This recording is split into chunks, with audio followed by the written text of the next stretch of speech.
Hey, hello, thank you for tuning in to the latest episode of Vinyl and Vision.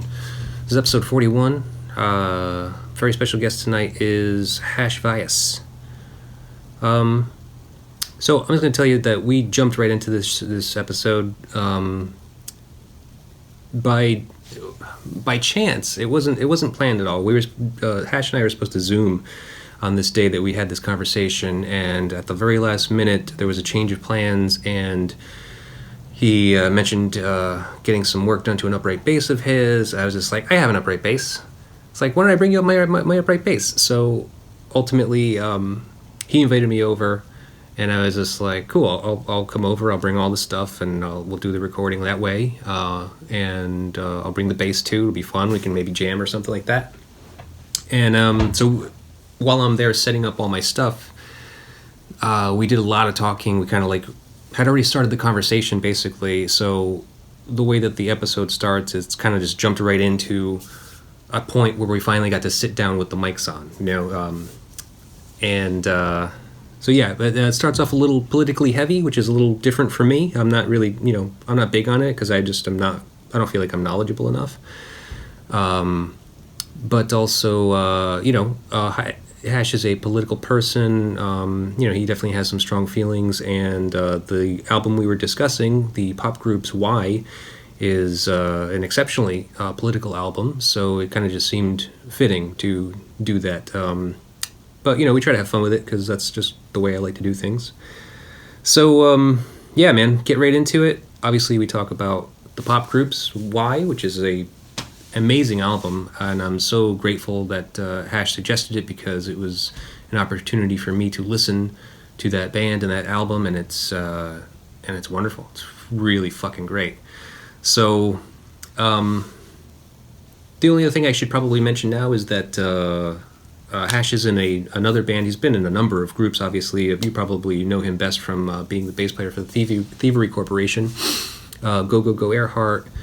And he does a number of other little projects here and there, basically whatever comes his way. But locally speaking, he's actually started a new band called Gnarnia with a G, and we talked a very little bit about that. The whole conversation just snowballed into this thing, and then by the end, I was just like, oh, we haven't talked about any of the bands that you've been in. So, but yeah, Gnarnia just did a recent live stream for Dusk, and it's on the Dusk's YouTube webpage, and I will link that, as well as the Gnarnia Bandcamp page, because they just put out also last week a brand new 3-song EP, which I picked up. It's only digital, so I don't have a copy for you to show you, but Gnarnia's 3-song EP. Pick it up, it's just a little money. It's $3 suggested donation. You can obviously pay more if you'd like to kind of help the band out, help the players out. Obviously Hash being a hired musician as his primary form of income, it's he's been going through a lot lately with the whole pandemic, which we talked about a little bit. So I'd oblige you to consider doing that, buying that little record, that little EP, and paying top dollar for it. Otherwise, I think that's it. We ask you do the things you do with the internet. Please like, share, subscribe, comment if you will, if you must. Fine by me. I don't mind. Rate and review, please. That's a big one for us. We'd appreciate that if you do that. Just scroll down to the bottom and hit 5 stars. Thanks. That's all it takes. A few seconds.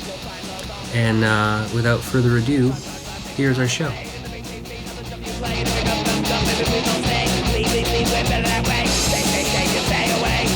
Don't matter what they say. Free, another day. Free, fucking free.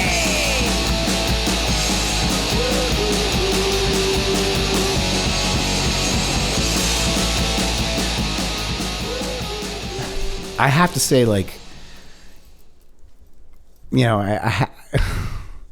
there's a part of me that's just like, God damn, politics is kind of boring again.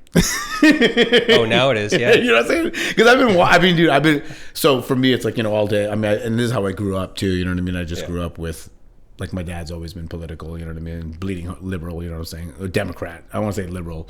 He's a Democrat. He's a party guy. He's more moderate. But anyways, I've always, I've been astute, and then I'm a fan of history, you know what I'm saying, and all that kind of stuff. So for me, it's fascinating. But watching for the last year because I've been here and I got Vyas TV finally in like April of last year. So, or Vyas downstream. So I just watched the news channels and it was just like, I mean, that shit was like, some of that stuff was gold. I mean, when he was talking about the detergent stuff, I was watching that live and I was just like, is this really going down? And then it was crazy because he got so dissed, obviously, after it was over, right? Yeah. They was like, remember that was a Thursday, and they was like, all right, we're not taking any more press conferences on Friday. We're not doing any more press conferences. And I was at that moment, I was like, no, we want you back. You got to come back. You know what I mean? Like you're killing me. You're like, it's like you. This is comedy gold. I mean, when that dude was like, I'm doubling down. Oh, I feel better. Like, I feel like I'm 20 years younger or whatever he said. I was just like, this fool is straight up doubling down on stupidity. You know what I mean? He actually made George Bush look worse. Dude. He actually, dude. How old are you? 40. Okay, so I'm 46. Good. So we're the same age. Yo, dude. Approximately, yeah. Yeah, we grew up in, like, you're not like 10 years, 15. Dude, yeah. You know what I'm saying? Like, I remember when GoGoGo, when we went, the first time we went to Europe, we were supposed to go in 2001. Right. But that got canceled due to 9/11 and all that shit. And so it pushed us back. So we didn't go until 2002. And I remember the first time I went to Europe, and we were on tour for about 4 weeks, did the whole thing. There'd be some shows where people are like, oh, I can't believe that you voted him in. I'm like, dude. First of all, I didn't even vote in this election. Like, this last election was the first fucking election I voted in since Clinton and Dole. And the only reason I voted for the Clinton and Dole because I'm always that. I'm not saying a conspiracy guy, but I'm definitely into, again, if you know history, the big names are not like the fucking little guy on the thing. It's usually like corporate dudes or military dudes or political dudes. But it was this whole thing where the only reason I voted in the Clinton one was because of Prop 215. That was back in 1996. Oh, yeah. Medical marijuana. I went to San Diego State out of college, and I was like, that was the first one I could vote for. And it was like, oh, we're gonna put out medical marijuana. I was like, oh, I'm gonna go vote for that. Yeah. And it was like, oh, wait. I looked at all the senators and like local stuff, and I'm like, I have no idea. I'm not voting for this. But then I looked up and I was like, Dole, the pencil holder, or Clinton? Right. I'm like, Clinton. He looks like he might smoke pot, yeah. Yo, he may get his dick sucked soon. Yeah. All of our predictions were correct. Who would have thought? Yo, who would have thought? Okay, on Real Talk, speaking of getting your dick sucked, who would have thought that would happen? No, that we had a guy who fucking caused a goddamn insurrection and they tried to impeach his ass. And the previous guy that tried to do this, which was him, the previous impeachment was over a fucking blowjob in the motherfucking office. Yo, dude, This fool had motherfuckers screaming, Nancy, where are you, Nancy? You know what I'm saying? And they're gonna try come on, man.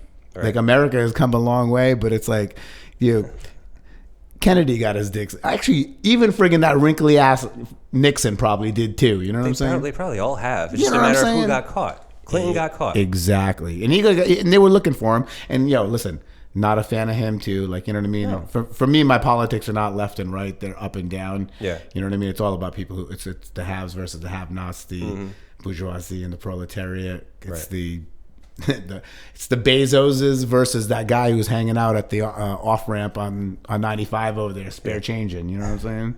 So yeah, man, it's just so weird. I think it's because things have become so transparent to a degree. I mean, will every president from this point forth have a Twitter account and actually give you day by day play by play shit going on in their life? I think that's gonna that's the new norm. You know what I'm trying to say? Like, I mean, maybe not as retardedness as this clown and at your time all the time, but it's become a medium.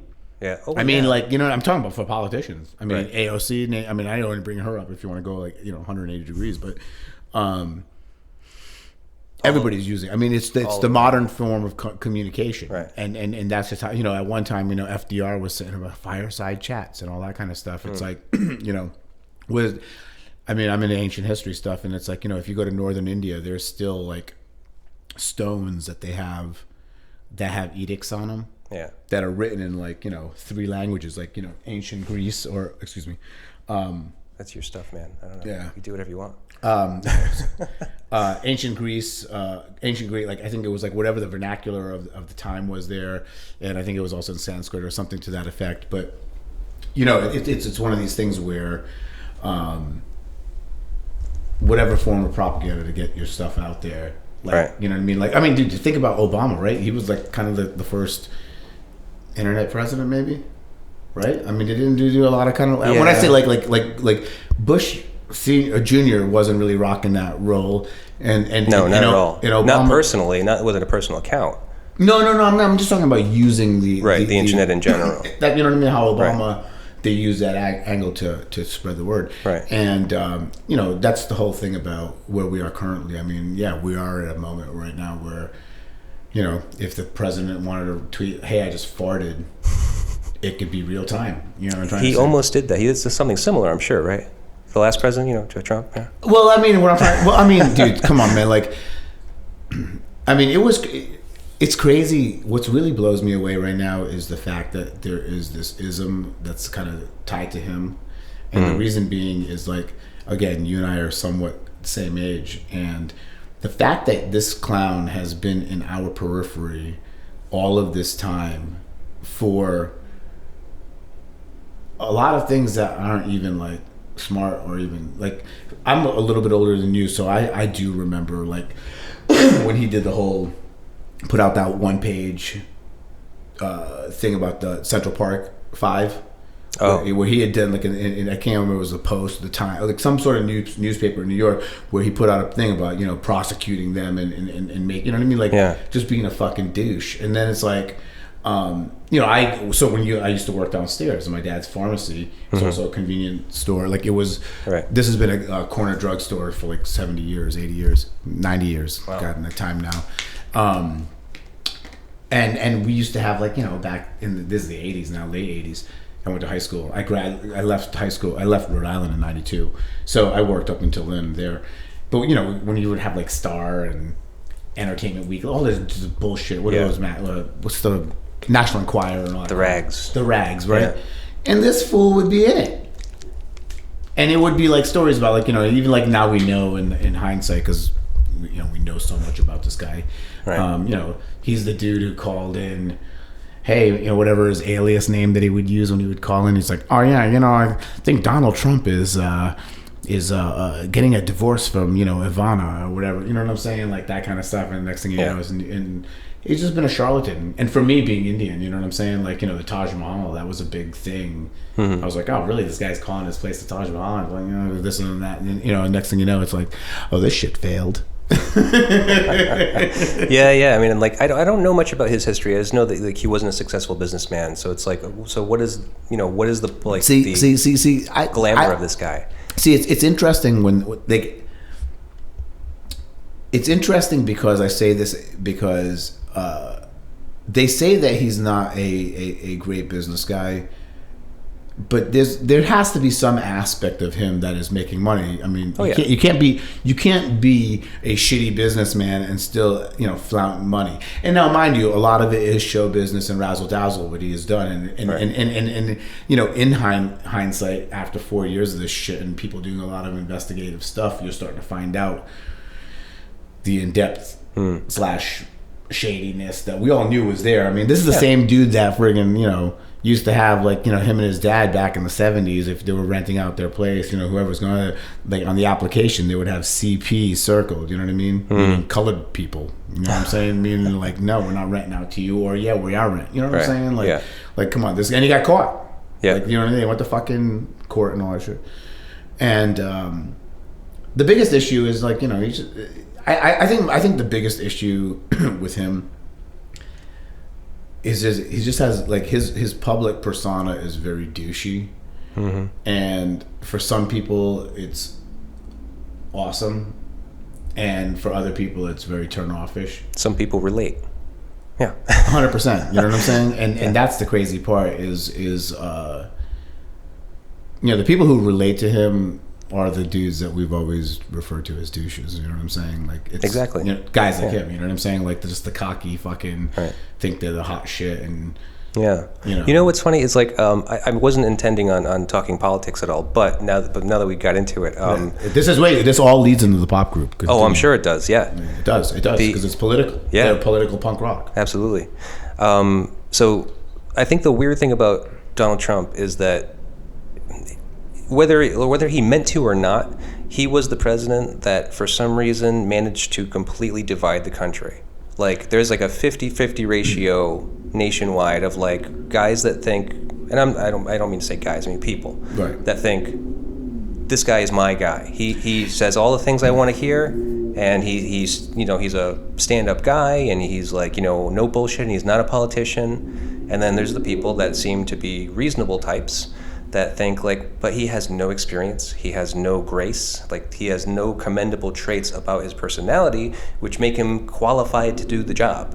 And see, see the hard part is that this is the thing about his whole existence, even within the politics aspect, is just the fact that like the things that he's been saying and the things that he's about, such as the America First thing and all that kind of stuff is all kind of sloganeering and up to the whole the now we have to deal with the white supremacist nonsense once again. You know what I mean? I thought that I mean, for me, I always tell people, it's like, man, I remember the skinheads. I refer to them as the North Attleboro skins when I used to go to Club Babyhead back in the 90s, in the early 90s and whatnot. And then I moved to San Diego, and then I lived in Ocean Beach, in like 93 or 4 or whatever it was, and that used to be the home, like Tom Metzger from, I think it was like White Aryan Resistance War. They were based there, you know what I'm saying? Right. At that time, there was like a lot of Hells Angels there and whatnot. It's gentrified now or revitalized. But anyways, that being said, some of the stuff that came out of this fool's mouth, not in that aspect of things, which was stuff that he said too, which kind of his base, right, is like the emboldening about like America First and then the white thing. Right. The other things, like, putting a halt on Chinese dumping cheap stuff over here, you know what I'm saying? Like bringing back manufacturing, you know what I mean? Right. Now, mind you, it sounds awesome and idealistic, but I just recently watched American Factory, and it's on Netflix and whatnot, and it's like, came out 2 years ago. It's about a Chinese company that came over here to build windshields out of some place in Ohio. But long story short is, like, when you're looking at it, like the crux of the story, at least 2/3 or almost 70% of the thing is about the difference between the work ethic between the Chinese and the Americans. The Americans want to start a union and all that kind of stuff, and all of a sudden, but the end thing was just mostly about automation and how a whole bunch of people are not going to have jobs and whatnot. But that being said, when you hear that kind of sloganeering and stuff like that about trying to bring back, and his whole "Make America Great Again" slogan, I mean, that resonates with people who are down and out. You know what I'm saying? People who lost jobs that were, whether they were manufacturing jobs or just basic bozo jobs that you could have had, or at least their parents had, like, a middle class living and all that kind of stuff. Like, what I mean? What do we have now? Like, you're going to work at Amazon, or you're going to work at Walmart? You know what I'm saying? Like, I just had this discussion. Like how, I was gonna say, you're how demoralizing. And when you're watching this video, like this thing on American Factory, it's like, you got, this is like from 2 or 3 years ago, and you got people who are like, back on the machine thing, and it's like they're doing the same monotonous nonsense. And there's a scene in the whole movie where, like, some of the head honchos at the American plant go to China to the main plant, and some of these, like, the way that they're running in the Chinese plant, it's like a military operation. Like, you know what I mean? Like, there's a moment where the head team captain is making all of these guys like count, and they're like 1, 2, like whatever in their language, in Mandarin or whatever. So, and these guys are coming out of the fields. You know what I mean? Like, these guys could either be working in the rice paddy, or like working as a farmer, or working in like a village, and now all of a sudden they have a job where they can get paid a wage and whatever, and it sucks, but you know what I mean, maybe the kid's gonna have a better life. Meanwhile, over here, we're like, yo, I got lunch. Sorry, I'm not gonna be able to finish that right now. You know what I mean? Like that kind of stuff, or just the health and safety part. Like, there's this one dude who's a Chinese guy who's like, I go into the freaking, he's like a furnace guy or whatever it is. Like, right. He's like, I get all burnt up and whatnot, and then like meanwhile, it's like his American counterparts like, man, the stuff that he does is crazy. You know what I'm saying? Like that kind of thing. You know, or you know. Anyway, so that being said, what this guy was saying, the way he was doing the rhetoric stuff, definitely resonated with a segment of American society. Which, you know, I the people who stormed the castle, outside of the ones who were the straight up fucking racists and all, you know, just the assholes. Right. You know, there were people up there who, you know, all you rich guys are getting richer. I mean, fuck, Bezos during this motherfucking COVID thing is worth bank. Oh yeah. You know what I mean? Like, I'm almost thinking the reason that he, you know, decided to resign or, you know, like downstep from Amazon is because, you know, it's only a matter of time before Amazon gets split up. Yeah. Yeah. Well, you know what I'm saying? Like, I mean, cash out higher. I mean, fucking, it's worth enough. You know what I mean? And at the end of the day, when it does break up into 5 pieces, does he get a piece of all of those? You know what I'm saying? Like, how does it work? I mean, it's not like he's gonna go broke. But the point I'm making is just this: is that, you know, then you got people that we see on the nightly news that are like, I got kids, I don't even have a job. Right. Now what? You know what I'm saying? You know, a lot of what we're seeing right now has a lot to do with. You know, with the last 50 plus years, 50 or so years of more than that, maybe now 55. You know, ever since like the Immigration Act of 65, the Voters Act, Civil Rights Acts, and all that kind of stuff, where you know, people of color have asserted some sort of a dominance, at least on a political level. Yeah. And to a certain extent, a financial level too. You know what I'm saying? Because a lot of the I mean, my dad used to work. I mean, we were joking yesterday. It's like my dad works from, you know, he used to work 9 to 9 downstairs. From Monday to Friday, Saturdays from 9 to 7, and then on the weekend, Sunday from 9 to 1.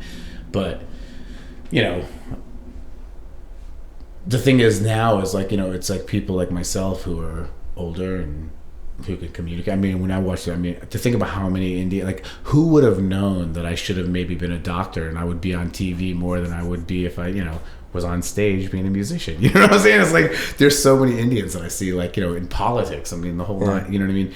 And the same thing with a lot of other nationalities too. I mean, when we were looking at Joe Neguse and whatnot, you know, he's an Ethiopian dude and whatnot, you know what I mean, during the impeachment last week. You know, there's a lot. So anyways, that being said, when you look at the eyes of where we are currently, I mean, fuck, everybody's in their late 70s, early 80s who's running the show. You know what I mean? When you look at Nancy, you look at friggin'... I tell people all the time, the crazy part about the last 40 years, 35 years rather, 30 years,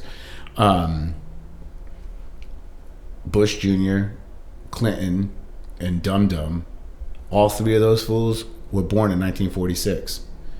And this dude that we're dealing with right now, the other slowpoke, Grandpa, he was born in 1942. Really? So what I'm trying to the same age? What's that? They're all around the same age? Dude, they're all boomer. Like, I mean, 46 is not boomer technically, but they're all boomers, dude. Dude, and that's why, think about all, like, my dad was born in 44. So what I'm saying is, like, these dudes are still alive. And these are the people who are kind of like, they hold the purse buckets, they hold the ballot box, you know, because the kids don't want to vote unless you got to deal with morons like now, you know. Right. So if you think about it, I mean, like, where we are coming from, like our lens of perspective of people who can buy into the Make America Great Again stuff, or people who, like, you know, when you were in your 20s and the 60s, I mean, you got to think about all these, like, bridges and the WPA projects and all that kind of CCC projects. I mean, like Hoover Dam, like, these were things that America produced. These were, you know, and for these guys when they were young, this was the wonders of the world. Shit, nowadays, I mean, you go fucking China, you go to friggin', you know, South, Middle East, you go to all these other, they got buildings bigger than us, they got bridges, they got friggin', you know, they got, their infrastructure is so, I mean, why do you think they're talking about the infrastructure now? Is because our shit has been fucking, you know, our politicians have just been siphoning from us. You know what I'm saying? Yeah. At the end of the day, or hooking up their homies, you know what I'm saying? Whatever you want to call it. And so, you know, they've been deteriorating. Like, I mean, dude, this street right here, this main street, if you walk down either way here, you can see medallions still in the ground from the WPA. Oh, really? These sidewalks are that, dude, from the 30s. They look good, though. No, I just Dude, play it. I understand, but the medallions, I want to grab one, but otherwise it's like, you know what I mean, dude, we haven't done that update in that long. Right. That's kind of fucked up. Those things, some of those medallions say 1936, 1937. Dude, we're in 2021. Like, how about like maybe every 20 years, maybe you want to try re-maintenance? You know what I'm saying? And there's gonna be motherfuckers out there who see me right now, and you know you're gonna say, "Oh, but the work back then was so much better." Yes, it was, but guess what? It is too. Okay, you know what I mean? Right. We have the same stuff. It's just like you got to do maintenance, man. And anybody who's in the building construction world, you know better. So the point is just that is when you look at these people who are running the show right now in politics and society, right? Because that whole age of people who are from 60 to 80 or 90, I mean, these guys are holding on to a lot of wealth. You know, my dad owns this building. Right. And he's from that generation, and I just live in it. You know what I'm saying? Yeah. And so what I'm getting at is that's why his message resonated well with a certain segment of society, and that's an older generation, but that older mentality is also passed down to your children. And so you either do one or two things, right? You say fuck you and you walk away from that stuff and go opposite, or you slightly toe the line, you know what I'm saying, to a certain level. Hey, I got some black friends and I got some Chinese friends and I got an Indian friend, you know what I mean? I like Indian food too. So Yeah, man. I don't know, man. I don't know what to think about the way the world's working right now. It's just so fucking strange. Like everything, I had a fucking argument with my wife today, and it's kind of like about this feeling, like, because she just gets so stressed out with things, you know? And it's just like talking about doing the business, right? Like, so you as an independent musician, like you're independent businessman for the most part. You know, you're self-employed. Music is your gig. And you need to manage that somehow. You need to have some kind of capitalistic mentality about it. You have to be thinking. I always used to say it's about. I wanted to make money making music. Yeah, and you have to be practical about it. You know, so I'm doing this gig and I do the record sales and the putting the record out and stuff like that. And you know, it's like I'd much rather be doing that than any other 40-hour week job. 100%. And it's just a matter of just like, okay, well, how do I make this work for me instead of doing that? You know, and it's just like, and then the argument was the confrontation of, well, you like, how are you gonna make that happen? Like, how are you gonna make it work in this economy where, you know, people are out of jobs? Like, who needs to buy a record right now? And I'm like, I understand, but people are buying them. Like, there are some people out there that aren't hurting that bad, or at least like have something, you know. Like, I understand that people's jobs have been diminished to a capacity, like, you know, the service industry workers, people that are, you know, getting one shift a week as opposed to the 4 100%. that they had. And to a certain extent, you know what I mean? Like, I commend you on still putting out records. Right. Touche. Well, but that being said, you know, I mean, the service worker. I mean, dude, that's why I keep on telling my dad. I'm like, you know, I mean, for me, like, my unemployment's about to end out. My socialist check is about to end out. Just for all you morons who don't know the difference between communism, socialism, and capitalism, they're economic systems. They're not political systems. But that being said, it's like our industry of art per se is kind of troubled because, you know, most of us doing those service jobs has to do with the fact that, you know, hey, I'm going on tour for a month. Well, I mean, if you were working at a place where you had to be there, like if you were working an office job where you had to, you know what I'm saying? Like, that's not happening. You would say, hey guys, I really can't go on tour for a month. Could we just do the weekend? And all of a sudden you'd be like, oh, I guess I don't have a band anymore. But the point is just this, is that those people that are in those industries kind of like fund what we're doing too. You know what I mean? Yeah. In the sense of, like, you know, you're talking about like selling records. It's right. like, well, it's a merry-go-round. Okay, so we need all of the people. Like, so we work in an entertainment industry to a degree, and it's a luxury industry. You know, it's just like, as we were finding out with COVID, we don't need that shit. But the people that make it, the artists and the musicians and the crew that go behind those productions, you know, the cameramen, the electricians, the whole nine, everything. Yeah. They are not working either. So now it's like, it's not just like the celebrities that people are thinking about being like, oh yeah, they're not going on tour this week or whatever, or this year. and they're not making any of that tour money. Oh, poor musicians. But it's like, well, so what about everybody else? It's a whole industry. Dude, that's the whole gig about the biz right now, which is really interesting because... Yeah, I mean, how are you taking it? I mean, this is really affecting you too. Big time. Are you out of your mind? Hell, big time. Yeah. I mean, it's like to the point of even like me trying to start doing my own thing where I'm like, I need to be playing those crappy shows on Monday so I can get my shit down. You know what I'm saying? Like that kind of thing, you know? Yeah. And no, on the whole, it's crazy, but you know, it's interesting because I get on those dating sites and all that kind of goofiness and whatnot, and it's like, you know, there's so many people who are like, you know, so many women who are like, you know, love live music. And then it's like, you know, then you go on to Facebook and whatever other things, and people are like, I miss live music, you know? And it's the thing that's really interesting is, I think that I mean, honestly, man, like this has been a very interesting social experiment in the sense of, hey, you can't hang out with nobody. Yeah. The more people that you hang out with, you might get it. You know what I'm saying? And it's like, you know, I remember like last year, I mean, we're already into February now, and we've got those vaccines around the corner coming to everybody. And the crazy part is that like I remember like, you know, like last year in like September, October, November, you know, like talking to certain people who are like, you know, for the first time, they're like, this is the first time I've been out. And I'm like, what? You know what I'm saying? It's like, you know, it's the first time I've been social. I'm like, yeah, when they said it was open in May, I was hanging out with homies. You know what I'm saying? Yeah. Like that kind of stuff. Like, you know, it was there are so many different or perceptions and perspectives of how people took this thing, and it's brought us into more of an individual. I mean, I was sitting in this place just playing guitar all day. When everybody was like, "Oh, I'm tripping out because I can't go," I'm like, I love this. You know what I'm saying? Yeah. But that being said, the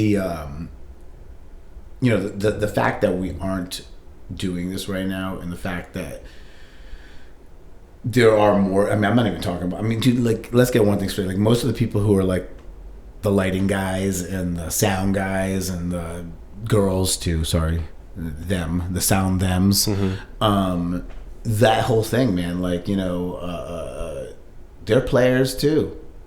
Right. You know what I'm trying to say? Like, they're artists. You know what I mean? Like, they were smarter, and they actually got like paid regularly. But the whole gig is just this: is that, you know what I mean? Like, yeah, man, it's not just the singer; it's the bass player too. That's broke, or you know, out of work. So you know what I mean? Like that whole thing is like, it's been kind of a trip right now, especially with the.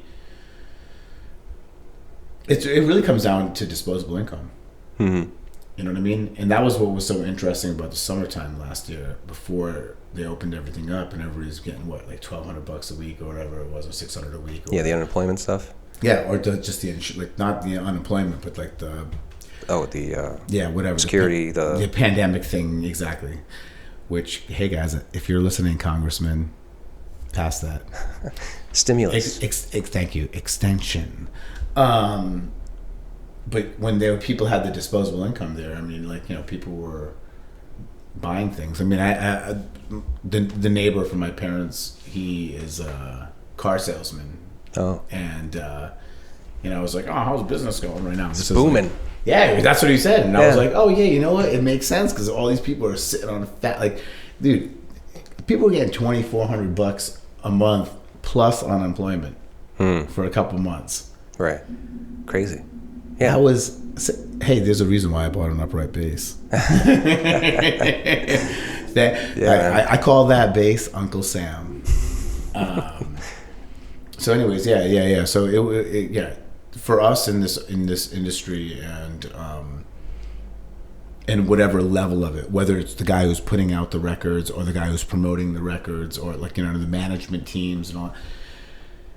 The trickle down theory is like, you know, and that's what, you know, that actually, you know, and you were talking about the service industry and all that kind of stuff. And that is kind of the interesting thing about the situation right now, because normally when people are unemployed and broken, homeless and hungry, they tend to be people you're like, yeah, you know what I mean? Like, you know, I'm not saying destitutes because that's being very harsh and strong, but I'm trying to say it's like it tends to be people where you're like, oh, why do you have 5 kids? Or like there's always some sort of like crazy ass excuse that they can make for that person.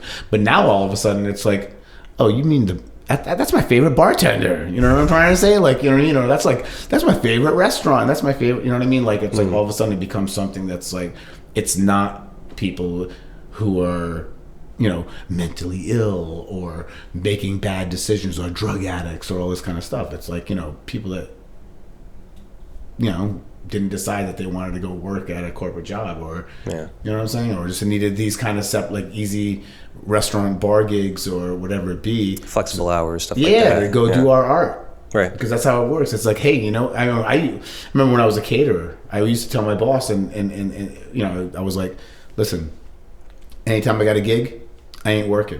You know what I'm saying? And the crazy part was like, you know, when I did work, I busted my ass to the point where they used to want me to, like, you know, it was a catering gig, so they would call you, like, you know, whoever's on the hierarchy of the list, right? Right. And I would be on the top part of the list because people wanted to work with me and people wanted to have me in their team when we were going out there because, you know, when I'm there, didn't fuck around, you know what I'm saying? And rightfully so, because I wanted to be able to justify that, you know, they'd be like, Ash, like, you know, we have a bunch of parties on Friday. Can you do it? I'm like, nope, got a gig in LA. Sorry, you know what I'm saying? Like that kind of thing. And there was always a go. You know what I mean? Like, how much money did you make? Nothing. I ended up spending money because the 2 drink tickets, and I like drinking. So next thing you know, I got, you know, my bill that night was $70, and I fuck, you know what I mean? So, yeah, you know what I mean. So it's like that whole idea where it's like, the flexibility of the hours is. You know, that's why people do those gigs. Unless you're becoming like, you know, unless you want to be a career bartender and a career host, which is a completely different game. Like there are people who who do that well, you know what I'm saying?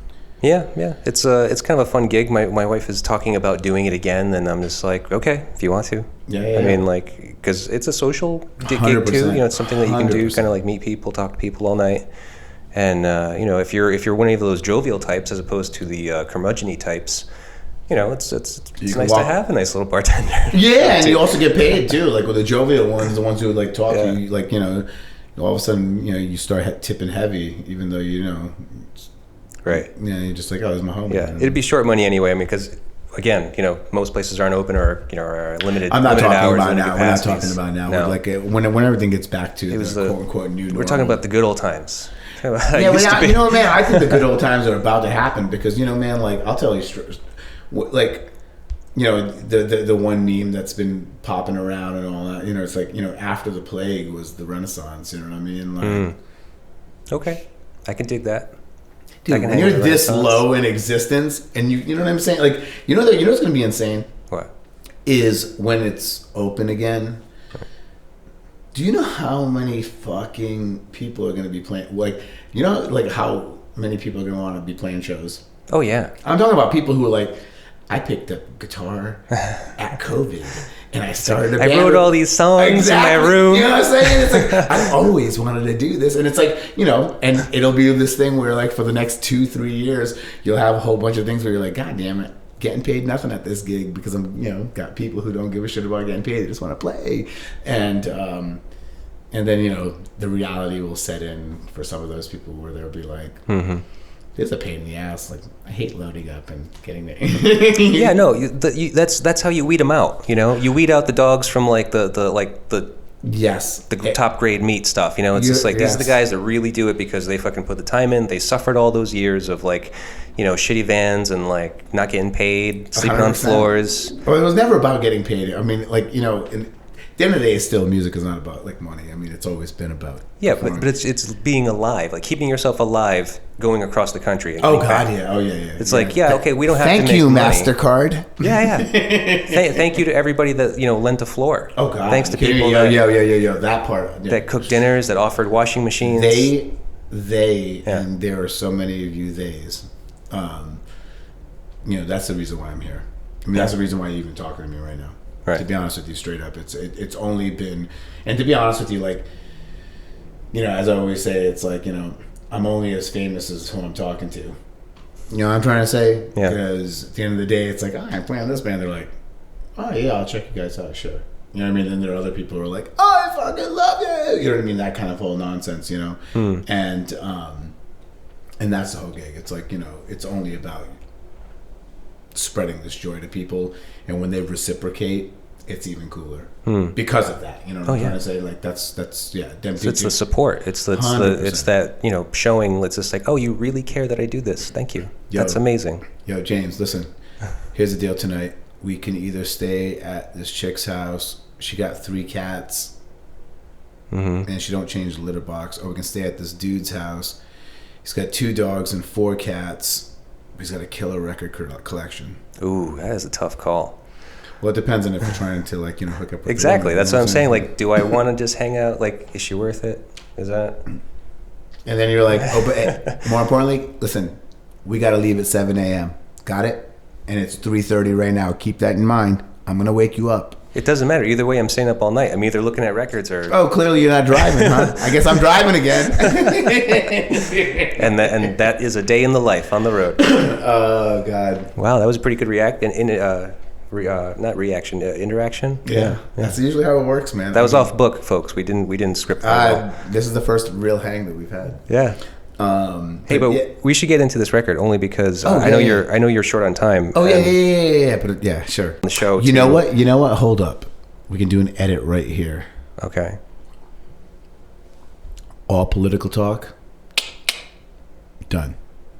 Next, the pop group, and why.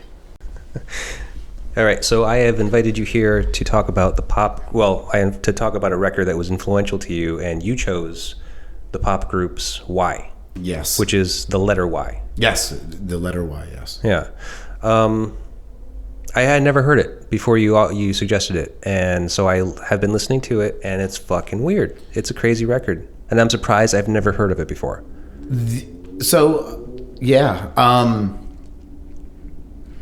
I love that band, and I was. So there was a time, like, you know, there was in the early '90s. There was this book that came out called, I think it was like No Alternative or something like that, and it was like, you know, it was kind of like the rough guides to music and all that kind of stuff, and the Trouser Press, and, you know, those books that rated records, and then you.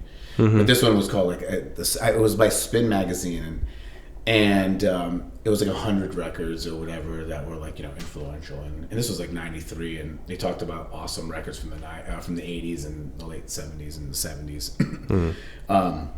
Definitely a hipster's guide to being hip. And they'd have these little sidebars where they'd have artists from that era pick their top 10, you know what I mean, or whatever it was. Oh. And the pop group came up in several different people's things.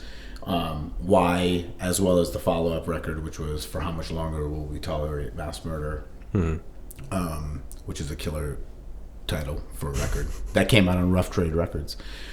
And what, 1980 was that? 1980, yep. And so, anyways, long story short is I was a big, like, I've always been into punk funk. I mean, you know, for me, like, the Chili Peppers were, you know, important to me. You know, my high school years were 88 to 92, and I always tell. Oh, actually, it's funny because we're 91. I was just going through this, like, I was thinking about decades, and I was telling a friend, it's like, it was 30 years ago this year in September 24th, 1991, that, you know, Nirvana's Nevermind came out, Blood Sugar Sex Magic came out, Bad Motorfinger, Tribe Called Quest, Low End Theory came out, you know what I mean, like, and so, anyways, you know, I've always been into, like, bass heavy music, period, because I'm a bass player, you know what I mean, and so were you a bass player before you started exploring music, or did the music turn you on to bass? Well, here's the thing. I mean, no, the thing was this, is that I had a childhood friend who had bought a guitar, and me being the ever ambitious, I'm like, well, you know, guitar, well, most bands have a bass player. It's like, I'll get a bass and we could start a band, you know what I mean? He quit and I kept on doing it. So I've been a bass player since Yeah. And it wasn't even by choice. It's kind of, you just kind of did it because you wanted to make a band. Kind of, yeah. You know what I'm saying? I wasn't thinking about, like, you know what I mean? I think now, like, you know, had I put the attention that I do into the bass on a guitar, you know, I could probably be a better guitar player than I am right now. You know what I mean? But so there was nothing that, like, there was no specific, like, song or band or album that you had heard I just prior to I like picking it music, up. man. I'll still, you know, if you want to make a song right now, like, you know what I mean? Like, we could do it with our voices, like, whatever, clap our hands, like, all that kind of stuff. No, So- for me, it was just, I picked up the bass. Because So how old were you when really you started playing the bass? 13. Okay. And so in 91 you were how old? 17. Okay. I'm a December baby, so. So you're into 4 years of, like, No, playing I would have been bass. 16, so, yeah. So 3 to 4 years Yeah, of yeah. playing bass, and now you're hearing this, like, really amazing music that's kind of bass heavy. Yeah, well, I mean, I got it. Well, for me, it was like, you know, that and like the Chili Pepper. Excuse me, I said this, but like, you know, Jane's Addiction, like, you know, me for them, like, you know, that the Nothing Shocking record. Like, one thing that's great about that band, it was very bass heavy, even though they had a lot of guitars. You know, they had some really amazing. I mean, Eric Avery's amazing. But you know, I listen to everything. So I mean, I'm a Led Zeppelin guy. To be honest with you, that's what got me into music, and that's the like when I say get me into music, like maybe When- as a like, kid? this is what I want to do. Yeah. You know what I mean? No, as in I read Hammer of the Gods, and I was like, yo, this is what I want to do. You know, you know, I listen. I mean, I've been listening. I mean, my parents will tell you that, you know, you used to dance to Fly Robin Fly. You know what I mean? Like all that kind of stuff. And so, anyways. But I've always gravitated towards bass music. That's been kind of interesting, you know what I mean, or like bass heavy. Like that's why I love the whole post punk scene. You know what I mean? To go back to even the pop group and what we're talking about right now, Right. And many of those bands, whether it be Joy Division or you know, the Fall, Gang of Four. exactly, the Slits. I mean, PIL. Actually, to be honest with you, PIL, Jaw Wobble is. I mean, I love reggae, so you know what I mean. For me, the first two PIL records are like Bibles, you know, and I'm not a Christian. But so then what is it about the pop group? Because you chose this record specifically out of any of those other ones you've mentioned. And the reason being is this record is awesome because to me, like, this record is kind of like the blueprint of what I'm about musically. I was gonna assume that. Yeah. You know what I mean? It Like, sounds it. Yeah, and that was the crazy part. Like, having heard so much about them, like a dear friend of mine who I haven't seen in many moons, Tony Vick, older gentleman, probably about maybe 10 years older than me, so he's probably in his mid 50s, late 50s now, and dare I say, if he's in his early 60s, Tony, love you to death, because he was a dude who used to work at Lou's Records in Encinitas, and when I was doing the GoGoGo thing, we were mining the whole punk funk thing too. And not in a Chili Peppers way at all. More like this, you know what I mean? The Gang of Four kind of thing, where it was more like, you know, serious and not so much about, like, you know. Yeah, it was chicks surrealist. You know what? I'm not even going to diss the Chili Peppers on that because it's all revisionist bullshit. But it's like, at the end of the day, they were just white boys doing P-Funk, you know what I mean? You know what I mean? Even to the goofiness of the sexism and all that kind of stuff too. You know what I'm saying? Yeah. But anyways, that being said, Tony Vick, when I was like, yo, hey, and at this time, we're talking about the mid 90s at this moment, like 94, 95, it was hard to find some of these records. You know what I mean? It was still like, you know, a record, you have to go out and search for it, or you have to pay import prices and whatever. And anyways, he had one day when my band was playing at the Casbah, which is like the big club in San Diego, or a tiny club, but it's like the punk rock club. He showed up before one of our gigs, and me and Mike, the singer in the band, our band, Tony brought us a CD of a burnt CD of the pop group's Y record, and in hindsight, I think it was the reissue that may have come out in '96. Only because at that time, instead of opening up with Thief of Fire, which is what the original album opens up with, which is what we'll talk about in a minute. Oh, okay. It opens up with She's Beyond Good and Evil, which was actually the first single that they had put out earlier in the year. So I think I did a little bit of homework myself for this last week. So apparently this record came out on 4/20, 1979. But I guess earlier in the year, they put out their first single, which was She Is Beyond Good and Evil. So when we had gotten this CD, that came on first, which didn't really matter because that song's amazing. And then the rest of the record just kicked in, and it was everything that at least I was about, and Mike picked up on it too. But I'm a little bit more into the avant-garde. Like I love avant-garde jazz and stuff like that. Like what I mean. Like Mike I think appreciated it, but he was definitely more of a he was more Bowie than John Coltrane. You know what I'm saying? Yeah. And so. Well, you had to have your mix, obviously. I mean, like, so you're talking about the band GoGoGo Airheart. Yep. And I listened to all of those albums, actually, and I can see the influence pretty clearly. Right. We even covered one of their songs, actually, on the Flame record, whatever. I don't know what it's called, a self-titled. Oh, did you? I didn't. It's called Trap. Okay. Yeah, it's on it's on a different record. Yeah, okay. So I couldn't have made that reference, but I could see the I wouldn't have even noticed that because I could hear a lot of the similarity from the pop group in what GoGoGo was doing. That's kind of what we were. I was heavy about it, and again, like if we were to talking about the first song on the record. I mean, when this song opened, I mean, Thief of Fire. I mean, like that bass line and the guitars, like ching ching ching ching ching ching ching ching ching. You know what I mean? It's like so. Oh, I see. Okay, wait. So, I didn't realize that it had a separate track listing from the original release. No, the original release is Thief of Fire first. What do you have first? I actually have been listening to it digitally from iTunes because I don't have any copy of it, physical copy. So Well, I just go on Spotify, and for me, So it starts with She Is Beyond Good and Evil. Dig. So okay, so I've been listening on Spotify. They have the 40th anniversary issue. I think it came out in 2019. Yep. From if you get it on wax, it opens up with Thief of Fire. Okay. And it ends with what is it? What's the song? Whatever the song is before We Are Time, because We Are Time opens up the second side of the record. Don't Sell Your Dreams? No, that's the end of the record. Period. I think what's before We Are Time? I think it's is it Blood Money? Yeah, Blood Money. Yeah. So that ends the. That's the flip. So it opens with Thief of Fire on one side, and back in the day when you used to do records, you know what I mean? You used to sequence for records. Yeah. I still do.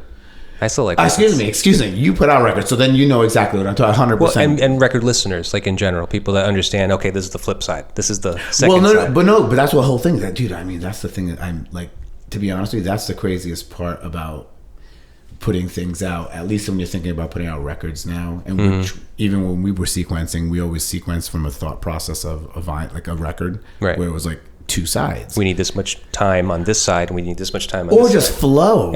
Yeah. You know what I mean? Because at the end of the day, it's like, that's why when you listen to like some of these the classic records that we call classic records that are obviously sequenced for flipping it over to the B-side, well, guess what? The bomb ass jam opens up the B-side and it ends with the somber tune, or vice versa. You know what I'm saying? Like right. It was sequenced that way. Whereas there was a time where you would sequence for a CD, and right, it's just straight through. Now all of a sudden it's like, okay, I'm gonna have a climb, a peak, work towards the peak, then it climbs down, then we end with the back. However you would sequence it, but it became one long piece as opposed to sides. So anyways, that's the thing. It's like if you get it on record, it's Thief of Fire that opens up, and then the B-side would be I'd have to figure out about the reissue now too, because I didn't realize. I'm assuming that the reissue, even on vinyl, like the latest one, came out in the 90s, isn't it? No, 2013.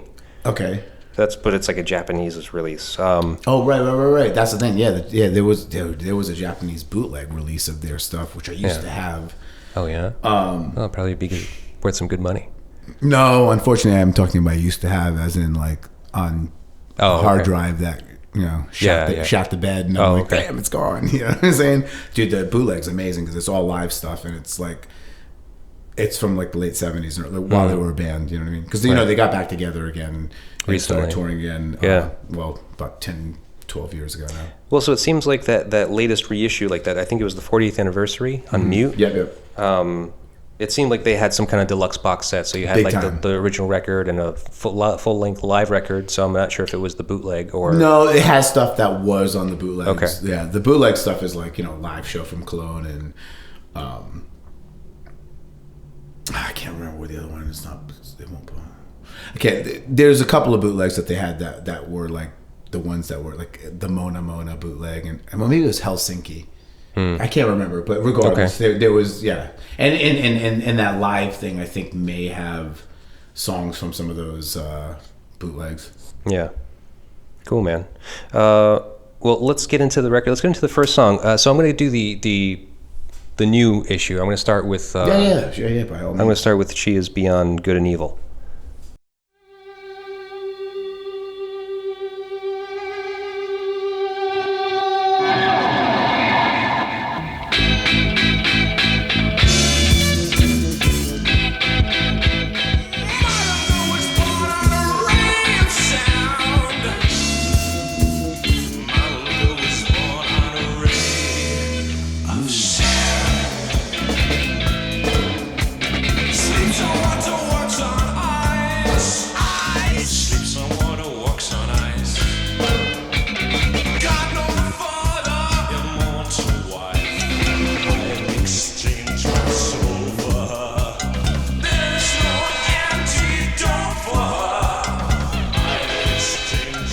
Beautiful. So that's actually about Margaret Thatcher.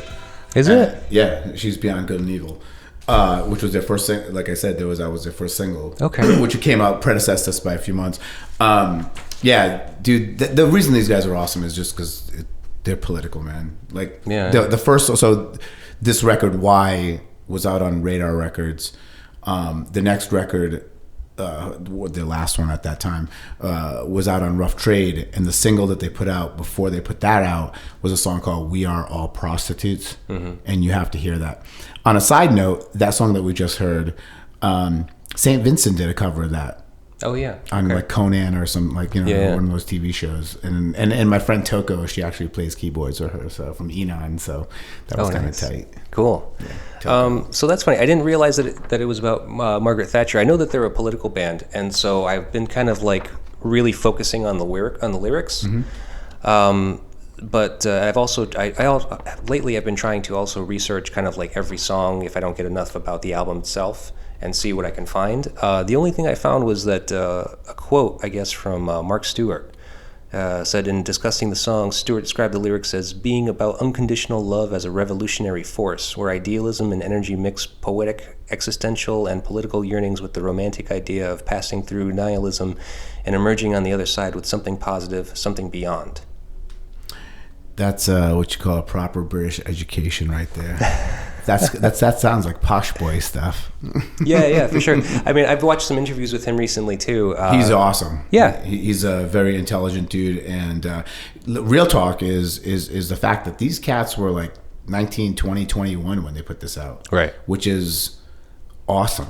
It's pretty amazing. It's considering. Pretty mind-boggling. I mean, obviously, it's a product of its time too. Right. You know what I mean? Like where they're coming from musically is like obviously they're coming from like post Bitches Brew, Miles Davis. They're coming from like situation politics. They're coming from like funk. Clearly, that was huge. You know what I'm saying? Like these are all elements that, and they're from Bristol, England too. You know what I mean? Like these guys are like actually, the forefathers of that whole the Portishead and the Trickies and all the Massive Attacks and all that kind of stuff. Like 9 Inch Nails, even, right? No, 9 Inch Nails are American. I'm talking about all those bands that I just mentioned. No, I'm saying as far as an influence, like these guys. Oh yeah, influence. But I'm talking about Portishead, because Portishead's right out. It's like Warwick to Providence. Okay. When you're dealing with Bristol. Yeah. And then Massive Attack, you know what I mean? They're based out of Bristol, and Tricky's out of Bristol, and all that kind of stuff. Like these guys have like an influence on the scene there too. You know what I'm saying? Like, I'm sure. Like, I mean, they've influenced now. Oh, and then outside of the world, yeah, the bands that they've done. I mean, yeah, that's a different story. But I was just saying in general on on what they've just done for Bristol. I mean, like when you think about Massive Attack, there's a thread that can, like, there's a connection probably. I mean, when I toured with Thievery with Massive Attack, we talked about, because I love this band. I was like, yo, what's up with Mark Stewart? And he's crazy, mate. Yeah, from the interviews I saw, he seems a little bit like, he seems totally like cool guy, and like you said, like very well educated, very well spoken, but he seems like he can be intense, you know? Exactly. Yeah. And that's the tragedy. It's like, unfortunately, there's not enough video from their proper era. Yeah. And when you do see the short segments of that stuff, Right. You're like, God damn it! Can't you just give us a whole show? You know what I'm saying? Like, you know, that kind of thing. You know? Right. So let's see. The only question I had for you about this song, based on the quote that I had read for you, was can you recall a time where you personally witnessed love overcoming? Love overcoming. I guess overcoming hate, overcoming. I mean, anything. I mean that. It's like all the time. You know what I'm saying? Like, it's so hard to say, because it's like that's the eternal battle, right? Love versus hate. It's like, you know what I mean? Like, there are moments where I want to choke my mom to death. You know what I'm trying to say? And it's like, meanwhile, I love you, Mom. You know what I'm saying? Like that whole trip where it's like, it's everywhere, man. You know what I'm saying? Like, you know, It's a matter of whether or not you want to acknowledge it. yeah, or where you are at that moment in your existence. I mean, you know, when you walk outside right now and you're like, you get in your car and you start driving and you're like in traffic, all of a sudden Good you feelings might gone. start say things that you wouldn't be saying. You know. Oh, I say horrible things. Oh, are you kidding me? I say such horrible things. I cannot wait till everything's automated. I'm being serious. I cannot wait. Mm-hmm. There's so many shitty drivers. The problem is that the state makes too much money off, like, not this state, but like the overall state. They make money off automobiles. Mm-hmm. You know what I mean, like insurance, gas, you know what I mean? There's so much money involved. Like, I mean, we're over here tire taxes. You know what I'm saying? Like, to dispose of tires. You're like, Jesus. Yeah, there's a lot going on there. More so than what it looks like on its face. yeah, you know what I mean. So Yeah. Anyways, That's why I try to avoid the politics. I just only because like it's so maddening, you know. It's like yeah, but what else is? I mean, honestly, what else is there? in addition, like in a little bit of relation to this kind of question about, like, you know, love overcoming. It's just like I see no love in the politics. Like I can't like relax when I start getting approached with those things, and so I kind of like shut down a little bit. And it's like I really rather focus on something. When you say the love over politics, man, how about the love of politics? You know what I'm saying? Or how about the politics of love? Well, I mean that's the reality of what we're talking about, right? Yeah. I mean, like, the politics of love is what's the ugly part. Mm-hmm. But love overcoming all that kind of stuff is always like, you know, that's what you're trying to do, right? Mm-hmm. You wronged me, but I still love you. You know what I mean? Like, that's the whole, you know, thing. And, you know, that's the love overcoming, right? Because what if love isn't overcoming, then what is? Either hate or I don't really give a fuck.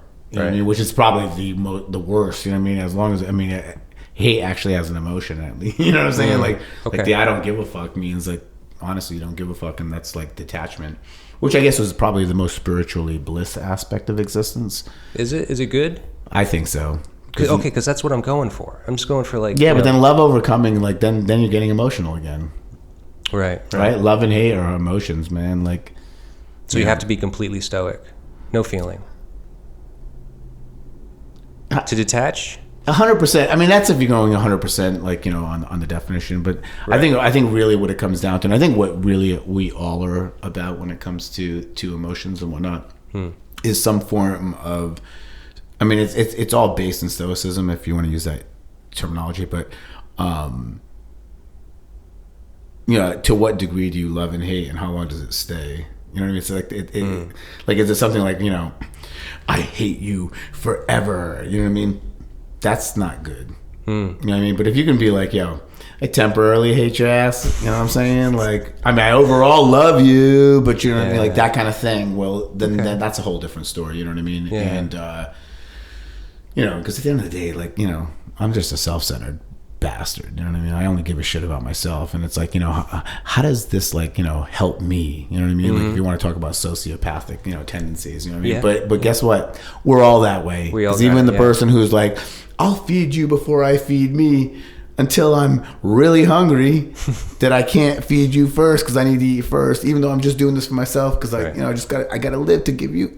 Then you're gonna get into justifications. Yeah. Right. Yeah. It's like it goes back to the whole social media thing. It's like it's validation. Yeah, but I mean, there's validation with, dude. I mean, come on, are you kidding me? Like what we used to call it before social media, God complex. Oh, that motherfucker thinks they're righteous. Oh, really? You know what I mean? I don't eat meat. Oh, well, fuck you. You know what I'm saying? Or I do this. You know what I mean? It's like, right. Yeah, see, that's the thing. I just don't like people talking about it. It's just like, I'm all about you doing whatever you want to do, however you want to live. You don't want to eat meat, don't eat meat. That's great. Right. Fine by me. Just don't shove it down, like, Yeah, just don't come to me and be like, well, how can you eat that thing? How can you do that? How can you, don't tell me how that death? Don't tell me how to play with my toys. Right. Yeah, man. I mean, I don't know. And I don't know. Is that ignorance to allow people to live peacefully, like, in their own lives? Yo, hey man, listen, to each their own. And again, like, the old statement is like, ignorance is bliss. Yeah, right? You know what I'm saying? But it's like, so give me some more ignorance. I don't know. It goes back to that allegory of the cave thing, right? Like, you can tell people, yo, man, I went outside. There's a sun, there's a moon, there's a star. You know what I mean? Like, I'm going back in the cave. Let me tell you, no, it doesn't exist. You don't know what you're talking about. But no, but I've actually been there. No, you don't know what you're talking. You know what I mean? Like, that kind of nonsense. So, I think there's a little bit of crazy out there. There's a lot bigger crazy. I mean, you're looking at them right now. You know what I'm saying? So, but the point is this: is that when you say love overcome, man, it's like, that. If there's an emotion that I would like to be a part of, love more so than hate, Oh, for sure. So absolutely. So that being said, anything, if I can somehow overcome, my hatred for sardines and somehow love them, well, maybe it'll be good for humanity. But until then, I hate them. You know what I'm saying? Yeah. Well, how do you feel about theft?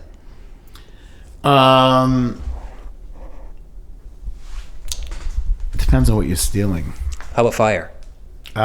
This is my jam, dude. This is my jam. All right, let me play it. This is like, this is the ultimate punk funk song. There's the guitars, these guitars.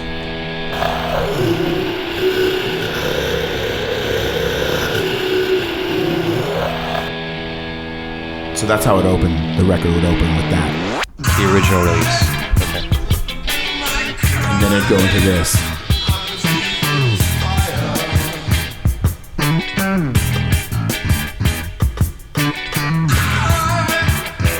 Yeah.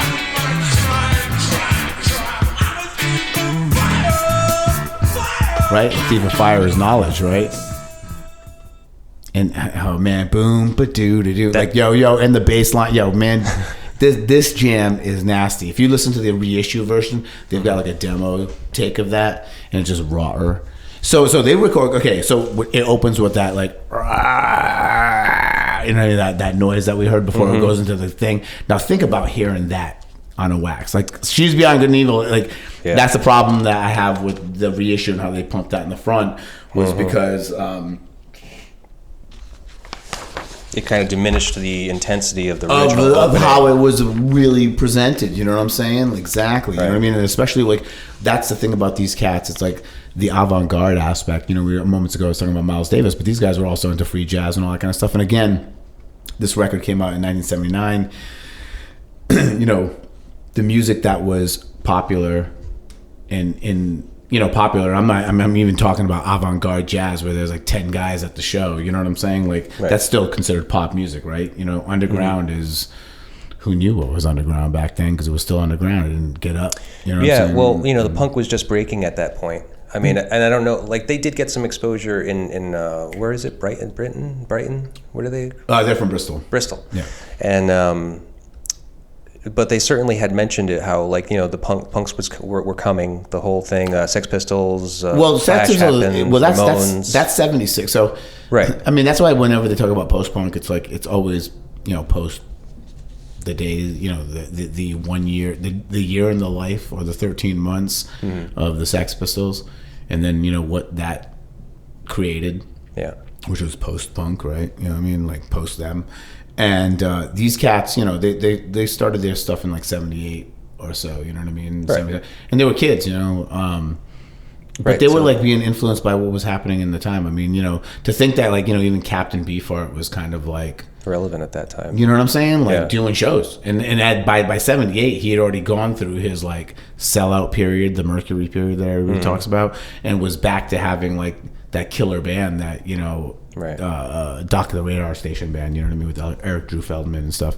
You know what I mean? That was going on. I mean, these guys actually, when Perubu had toured England, these guys had opened up for him. And that was like 78 or so, 78, 79. Yep. And another side note is, apparently, and I don't know about, you know, I've read about this, but the demos, or at least the early stuff that the pop group were doing, and maybe even in some invested on this record, Hugh Cornwall from the Stranglers had something to do with it too. Like he helped invest and like saw things in these guys. Yeah. Well, they kind of caught on fast. Like as after the initial release of the first record, from what I heard from Mark Stewart's interview, they kind of like blew up fast. They were all of a sudden on covers and on magazine covers and like doing press and playing shows, like, you know, actual like proper shows, as opposed to like the brother's birthday party in a shed. Oh, right. Yeah, I think you know it's interesting because I have a buddy of mine who lives in England. He's the main dude from the Wooden Tops, and recently, as of the COVID last year, he was doing a thing with Dick O'Dell. And Dick O'Dell is, if you look at the back of this record, it says Disc O'Dell. He was kind of like, you know, the manager of the band. Oh, okay. And I don't know. Dick O'Dell. Here's a quote. Amidst a blur of flailing limbs and insane energy, I detected a kernel of something special. Boom. I was entirely alone in this. The Stranglers' audience greeted them with indifferent and there you outright go. hostility. There's the Stranglers, exactly. There you go. Right. That perfect. That's okay. That makes sense. So this is Dick O'Dell, manager, on seeing the pop group live for the first time. Yeah. There you go. Perfect. There you go. Right there. Like, so I just think that they had, you know, the one thing that like I tell people a lot about my involvement with the Thievery Corporation thing that I do is, you know, those guys had Rob and Eric making music upstairs, and in the basement they had a management team that was selling their stuff. And that was the thing. It's like, you know, these guys obviously had some sort of organization, you know, outside of, like, it wasn't as Ian Mackay as everybody thought it was, you know what I mean? Yeah, like DIY, you know what I'm saying? Right. Well, with just how weird the music is, you kind of just imagine it's just these freaks that are just making this stuff, and like they just got to But they're put kids, out. man. But honestly, they're like, they're kids. They're Right. like 20, 21, 22. Like they're not, or like 19, 20, 20. They're not old. They had to have a team behind them, because like how else are kids going to be able to record this record first and foremost? Right. Get the production. Well, but the thing is, behind it. but again, let's get like one thing. I mean, and mind you, there were probably a lot of, you know, wannabe Svengali types that wanted to be Malcolm McLaren or Bernie. Right. Yeah. You know what I mean? No, from sure. the Clash and all that stuff. And so, anyways, that being said, the game was kind of already kind of set up. You know what I mean? Like, I mean, I'm a huge Fall fan, and it's like, you know, you ask yourself, like, how did these guys happen? You know what I'm saying? And it's like, there was a movement that was happening when you're part of a movement in a time. We'll get to We Are Time.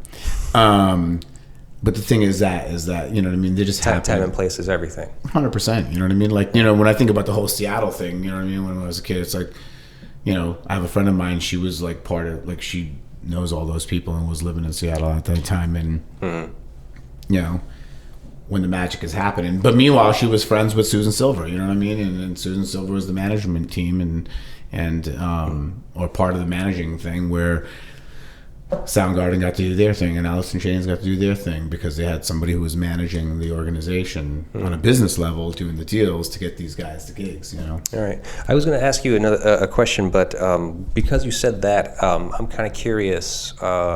So do you think that, like, is it universal that the only way a band will ever succeed is to have, like, proper presentation, or can an independent band actually succeed independently? Here's what it comes down to. Who's dealing with the business? Because there's always a business end. So who's doing Well, the no. business? Who's doing the business? I mean, like, so I will always say this. Ian MacKaye ruined my life. Mm-hmm.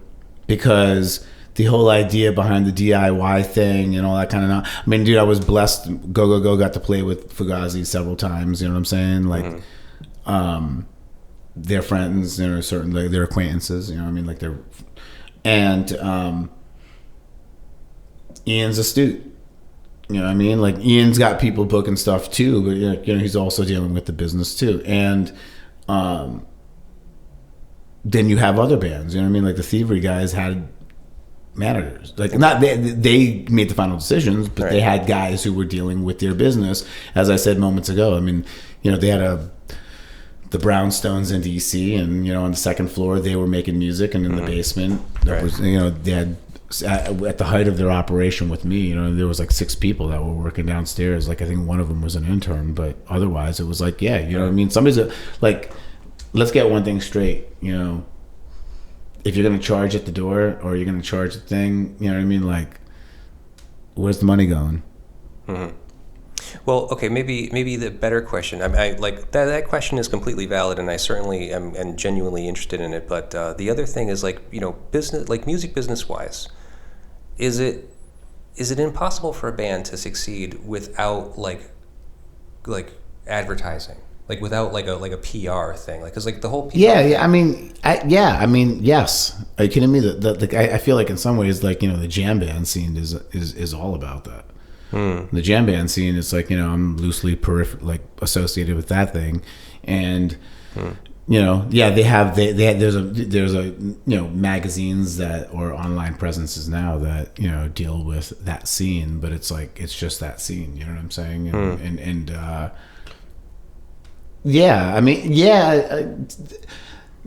I'm a deadhead and talk about a cult band that just has a following, you know what I'm saying? Like, you know what I mean? Those things still do exist to a certain level, and within our current context of being able to get access things out there, I think it exists. But what I'm talking about more so is like, because what you're talking, like, my whole gig is what's success?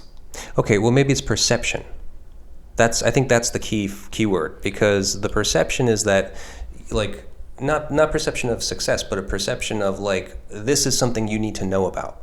It's just like that influencing through public relations, I guess, where like who said it? Someone was talking to me recently about, like, oh, I had heard about this band, and then I saw that they were on that label, and it's like, well, that label's cool. The association of being on that label. Yeah, but that's how it's always worked, Yeah, but that's the whole thing. That's how it's always worked, because, even when I was, looking up stuff on these guys again, it was like, when this record came out, at its time, during its time, it didn't get fucking, 5 stars in the front, you know what I mean? Like, it was, people still gave it shit. It was mixed reviews for sure. You know what I'm saying? Like, what made it a classic is time, right? You know what I'm saying? Like, I mean, I'm paraphrasing now, but I remember, like, reading this, quote where he's like, things that tend to be like, 60% familiar and 40% unfamiliar tend to be popular at the moment, but things that are like 40% familiar and 60% unfamiliar tend to stick around forever. You know what I'm saying? Like, that kind of thing. And that makes sense. You know what I mean? Like, to go back to the whole grunge era and all that kind of stuff. Like, I remember when I was a kid and like living through that, and like a band like Stone Temple Pilots, where you're like, man, fuck those guys, they're just posers. Listen, this is the sound. But like, in hindsight, I remember like in the early aughts when I didn't give a shit about any more of that crap anymore. I was like, I was working catering and, had the radio on, and, Stone Temple Pilots song came on. I'm like, this is a lot catchier than a lot fucking, a lot of Pearl Jam tunes. You know what I'm saying? It's, what I'm saying? Like, yeah. But, it's just about perception and time and all that kind of stuff. So. Okay. Anyways. So I'm going to save this other question for the next song, even though it pertains to Thief of Fire. I want to move on to the next one, Snow Girl. Yeah, this is killer. I'll tell you, this album has fucking freaked me out, and I'll explain it to you later.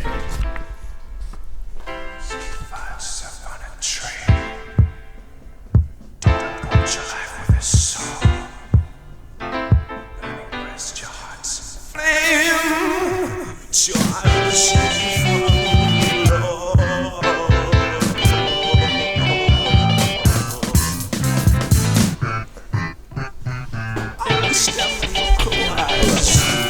up. Oh, wait, no. Let that play for a little bit more. Because it hasn't, like, we aren't in there yet. You cannot lie. So the wind tells you you're not too low.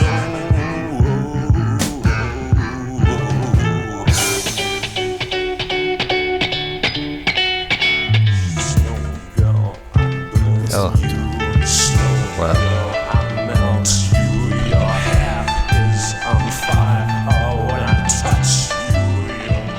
Hold up. Let it play. There's a bunch of vibes that they kick in really quick. Ready? So it came with that proto-funk talk stuff. Now it's a little groovy thing. Ready? Cecil Taylor in the back. Piano playing.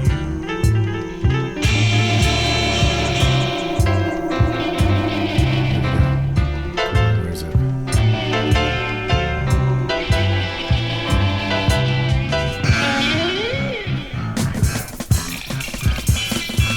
Check that out. That came out of that. We just started off. You know what I'm saying? Like, that guitar on the side right there. Like, so just, okay. Wild. It's just funk, man. Like, agitated funk.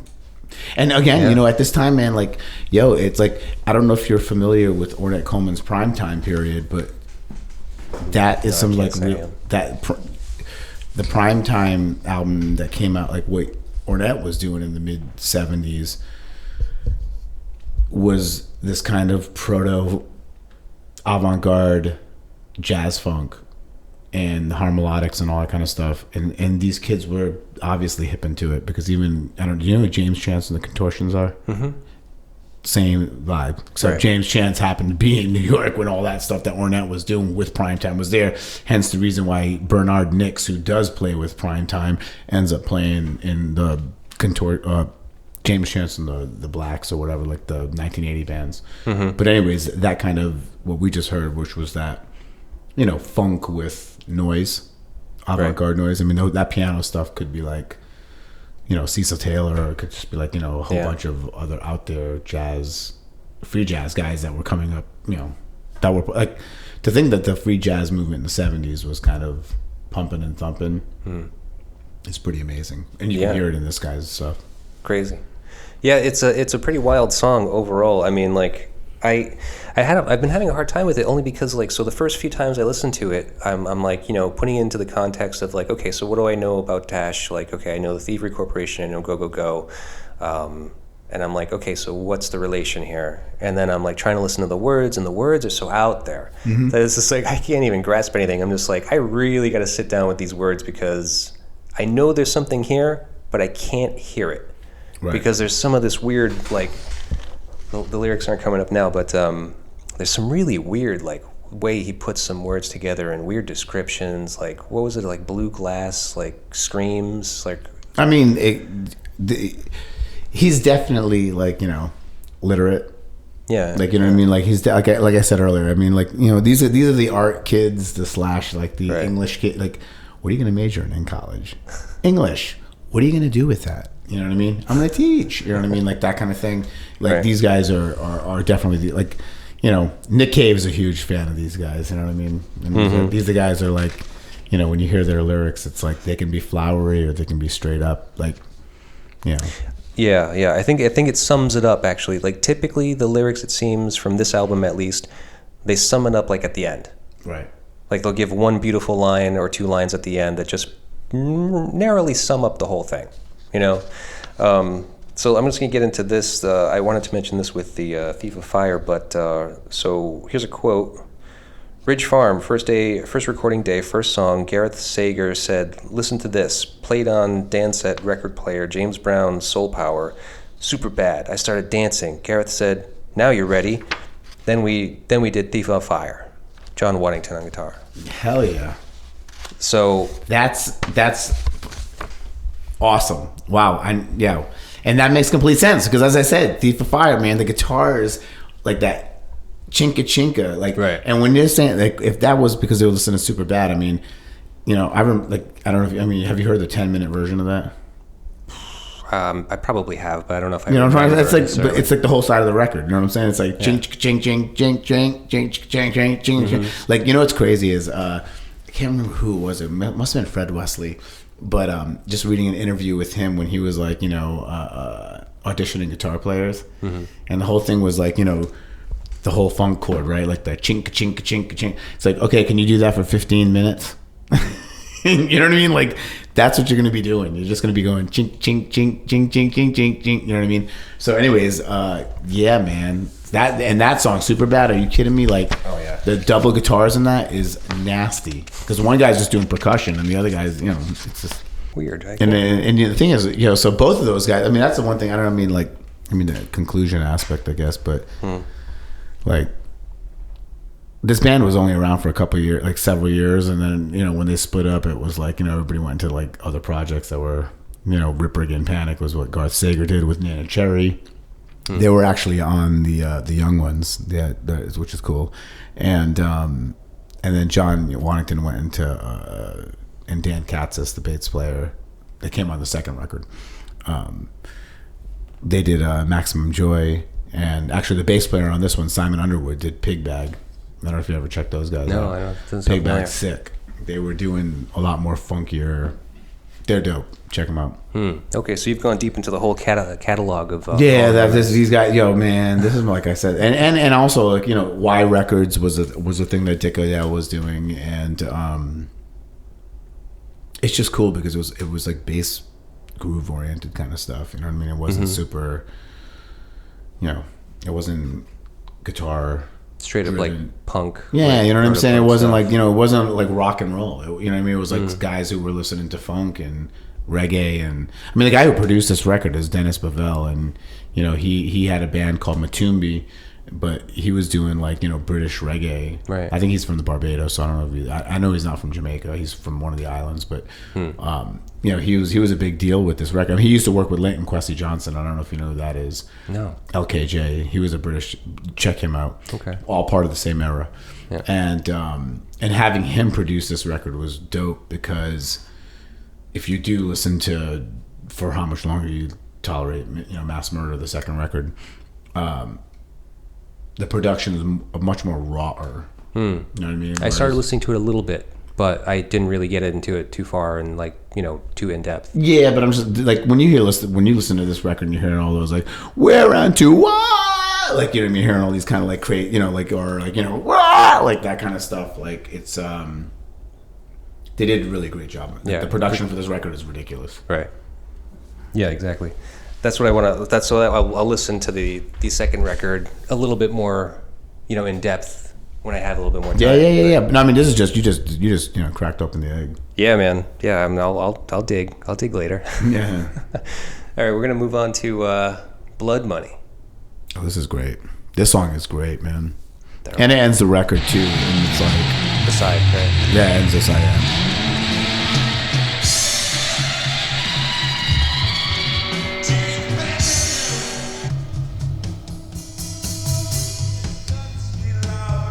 And see, you can see this is like definitely avant-garde. You know what I mean? Like, this is definitely coming from like John Cage and whatever kind of nonsense that was either I mean, like, I always say Yoko Ono, man.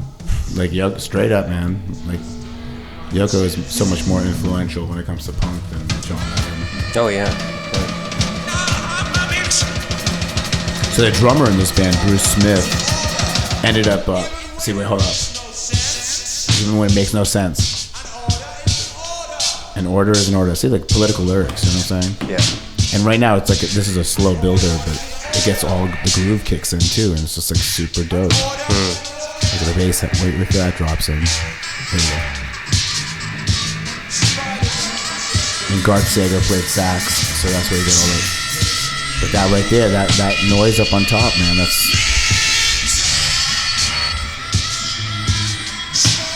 And this is a lot of stuff that's coming from the avant-garde scene that's happening, and you know, all over. I mean, anybody who's into the avant-garde scene, these guys are just hip to that too, as opposed to just being like, we listen to the Beatles. Right. You know what I mean?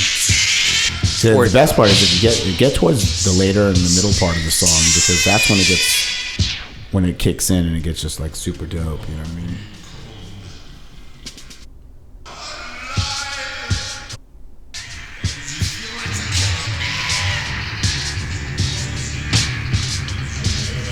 This is already close to the end. There's like 30 seconds left. Yeah, let it play. Yeah, actually let it play because this is how it ends. Perfect. All right.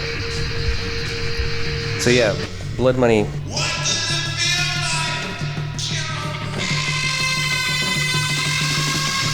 See, this is an example of like where this record was kind of like, you know, blowing my mind a little bit because I was just like, what's happening here? Like, what's going on exactly? You know, like there's so much stuff going on and like. And listening to it digitally, unfortunately. No. Every track goes into each track, you know. So it's like no. Because this is how. I mean, obviously. Oh yeah, it was it. Because this is how the record, the B side would open up with this. And this is just. This is weird. Incredible. This is the incredible song. And listen how his vocals are all distorted. It's like. Yeah, as well. He does do some weird vocal manipulation stuff on this record. Oh God, big time, yeah. But not all the time. So this is just like one moment where exactly, yeah. I mean, because this song too, because this is the epic. This song, this is like a super dubbed out jam. You know what I'm saying? Yeah, but it has like that. It has that hinge, that little tinge of like punk and proto-punk and stuff like that. Oh God, big time. Big. You know? Are you kidding me? It is all about it. I mean, right. It is. It's like right up there with PIL. Oh, big time. Exactly. Yeah. And it's and that's the whole thing. It's like, you know, obviously it was in the air.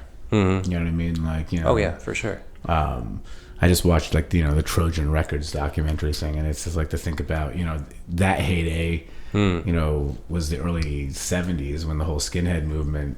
Not the racist one, but the British skinhead movement. Because like Trojan, I think was around from like 69 to 73 or something like that. You know what I mean? Okay. And that was a British label. You know what I mean? But they were taking all those imports. But so if you think about like that culture permeating into the scene, and then the whole Don Lutz thing and the Clash and. Right. And actually, to be on the real up and up too, is that was the thing about Bristol, man. Bristol was multicultural. You know what I'm saying? There was a lot of black people that were living in Bristol. Yeah. So. I didn't know that, but I mean, it had to have been so. Like, I kind of considered, I thought that it might, because, like, reading the article about them and, like, them discussing kind of, like, how they would, like, be crate diggers as kids. Right. You know, and just, like, looking for records, and they were, like, scoping out James Brown and Parliament and stuff like that. And it's like, well, that's got to have, like, some cultural element to it, because I mean, like, who else will listen to that stuff? I mean, like, right. I mean, and it's great music, absolutely fucking fantastic music, but I mean, it's just like of its time, exactly. You know what I'm saying? It's like, I always say, who's the OG wigger? You know what I mean? I don't know. It's a toss up between Mick Jagger and Paul McCartney, right? Ooh, yeah. or maybe Elvis. Did you meet Paul McCartney? No, I did not. No. You did a gig with him, though, didn't you? No, that was just Rob and Eric doing an opening. Oh, they just DJ'd for that thing. No. All right. Anyway, let's get back to the interview. Horrible idea. So we were doing We Are Time. Yes. So the only thing about the song that I have to ask about you is actually an existential question. Mm-hmm. What is your concept of time? I love it, man. Oh, of time? Yeah. Well, the best part is when you say we are time. Yes. Or at least what I've always captured from this, and it probably has nothing to do with what he said, and it's just my interpretation of we are time is just that, is that we are time, meaning our perception of existence and our perception within existence is all about our existence, because the minute you're dead doesn't really matter, and the minute that you can actually think abstractly, when you kind of quote unquote wake up, you know what I'm saying? I'm not talking woke, but I'm talking about, like, when you wake up, like, when you get to a certain consciousness. When you just get to that certain moment of existence where you start, like, interpreting your position within your mortality. No, I'm not. The mortality is not. No, because at the end of the day, the mortality is, Like, how long do you have? Like, that's not a question. No, because at the end of the day, you never know. I mean, that if you sit around thinking like that, you're gonna be fucked, right? Like, the reality is, this is like, I could have a heart attack right now. You know what I'm saying? Like, I mean, right. I can't predict that. So that's not the thing. It's more about. I mean, dude, I have hopes, desires, and dreams that I still haven't fulfilled yet. You know what? Guess what? They may not happen in this lifetime because some of them are not attainable, or some of them are just not, some of them are delusional, or some of them could actually happen, but I need to actually make some action to make those things happen. But the point I'm making is it's like those things are the things that kind of push you to perceiving how you perceive time. Man, why is everything so shitty right now? You know what I'm saying? Like, is it because of, it's all about timing, How about this? How about the actual passing of time, like seconds? What about that thing? Yeah. Like, okay, so have you ever thought, like, you're listening to a record, and I'm like, I love this song. It's like, how long is this song? Whoa. See, but that's different. So no, I'm saying that's perception, because at the end of the day, I always tell people, like, when's that 20-minute jam sound like 5 minutes, and when does that 2-minute jam sound like 20 minutes? Right, but isn't it strange that, like, when you're listening to music, you can be enjoying it thoroughly, but with every passing of a second, that music is also passing. And it's like the only way to enjoy the music is to actually acknowledge that time is passing. Yeah. So there was a moment where I was into exercising, and I don't know if you're into that high intensity interval training thing where it's like, 25 seconds on, 15 seconds off, 25 seconds on, 15 seconds. Dude, there's a moment where you're like, damn, 25 seconds feels like fucking forever. You know what I'm trying to say? And 15 seconds, you're like, dude, that's not enough. You know what I mean? Like that kind of thing. And the same thing when it comes to aspects of existence where you can lose your, right? The saying, lose yourself in time, right? You know what I mean? Isn't that the best part? Right. When all of a sudden, damn, it's over? You know what I mean? But meanwhile, I was like, yo, that shit was 2 hours, or that shit was 30 seconds of something intense where it was like, oh, well. Right. And when you have that kind of a moment, those are special moments.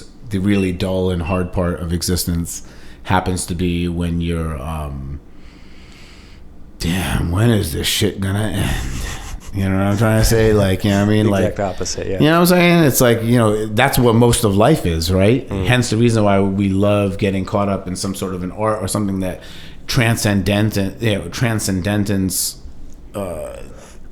type of thing where it takes you out of your ass. Why do people like working out or running that kind of stuff? I mean, they're like the people who are into it, not the people who are like, I need to be unfit. You know what I mean? Like people who are like, because like they just get lost in it. You know what I mean? Yeah. And it's the same thing as like, when we play music, right? What's the best part about playing music? It's being lost in music. I mean, isn't there a song by like, what is it, Sister Sledge called that? You know what I'm saying? That The Fall covered. But the thing is, that's the whole thing. That's why people love, movies or plays. It's like, it's that moment where you're not thinking about like, yo, I gotta get up at fucking whatever time to go do something I don't want to fucking do. That all of a sudden it's like, yo, is this shit over yet? You know what I'm saying? Like, and so when you ask about We Are Time, we got caught up within being lost in time. But as in the way that I interpret this tune, it's more about your moment on this place and on this earth is your perception of time, and within your how long you've been here. I always tell people it's like, for me it's like I can't remember what I did last week because it probably had to do with picking up the guitar, picking up the bass, listening to music, like I'm doing the same shit, you know what I mean? But when you're like 11 or like 8, when you're like, yo, that's green, that's lime green, that's dark, you know what I mean? Like now I'm just like, yo, it's fucking green. Let's move on. You know what I mean? Like it's so we get caught up in patterns. And so when you're looking at that, when you're looking at time within that aspect of things, it's different. I do look, I look at life a lot different than I did 25 years ago. Right. You know what I mean? Cool. Let's move on to Savage Sea. Yeah. This is killer. This whole second side is so like this album is so dope. I know, that's why you chose it. Yeah, man, it's just. But I've been listening. Like I said, I've been listening to it again. It's been a while. This reminds me of something. Satay.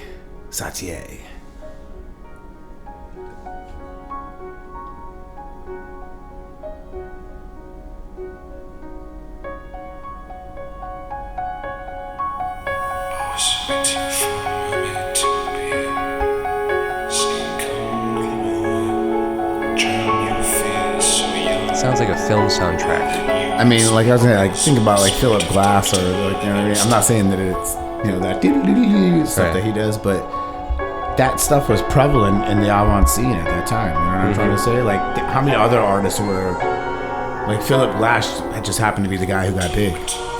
Right. Hold up. These intros are just intros, man.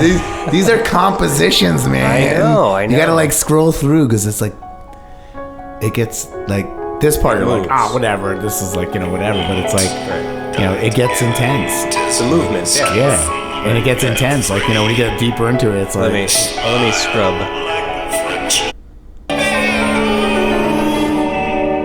So still in this kind of avant-garde, like. Yeah, but now it's like, you know, intense. It's dramatic.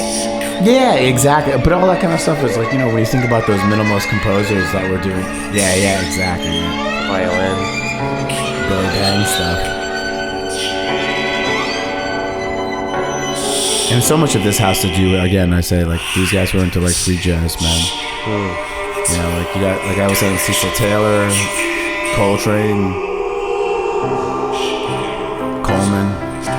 Here we go. Oh, here we go. Here we go. Exactly. See, it moves. Yeah. How many seconds is this into it? Dude, there's 20 seconds left. That's the amazing. We had to get through, like, 2 minutes. Like 2 minutes and 30 seconds. Yo, that's like in a silent way, right? The whole, like, you're hearing all that mellow shit, and then there's that moment where it goes, gung, gung, gung, gung, gung, gung, gung, gung, gung, gung, gung. You know the bass part? You know what I'm talking about? No, Miles silent Davis? way? In a silent way? No. Oh, man. Yo, this is it. After that, Words disobey me. it's that bass line. The guitar. Chitting. First words of a child, words that make black white, Hold up. make men bite, The break is sick. words that make the air bleed. Those guitars. Scream out my heartbeat. Here we go. Come on.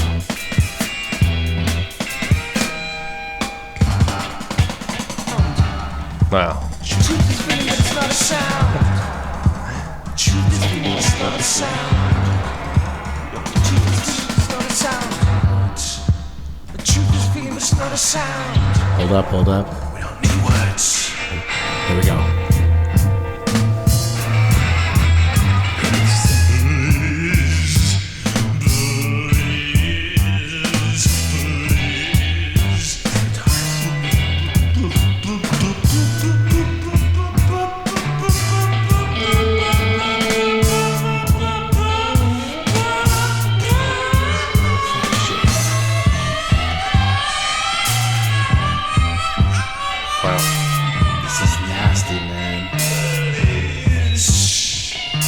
Is this Don't Call Me Pain? Words disobey me. All right. Scrub this.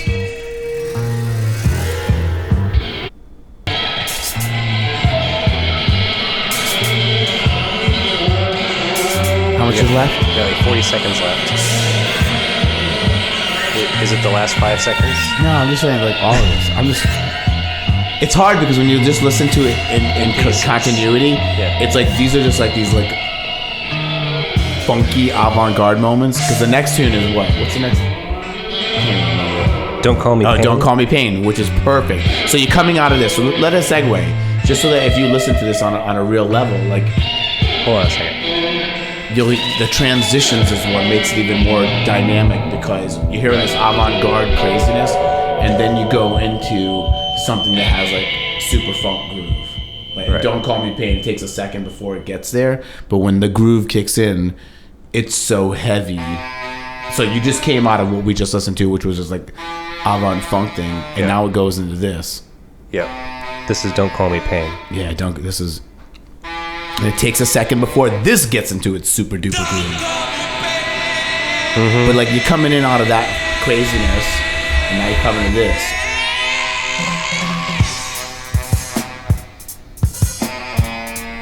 And then boom, it's gonna drop.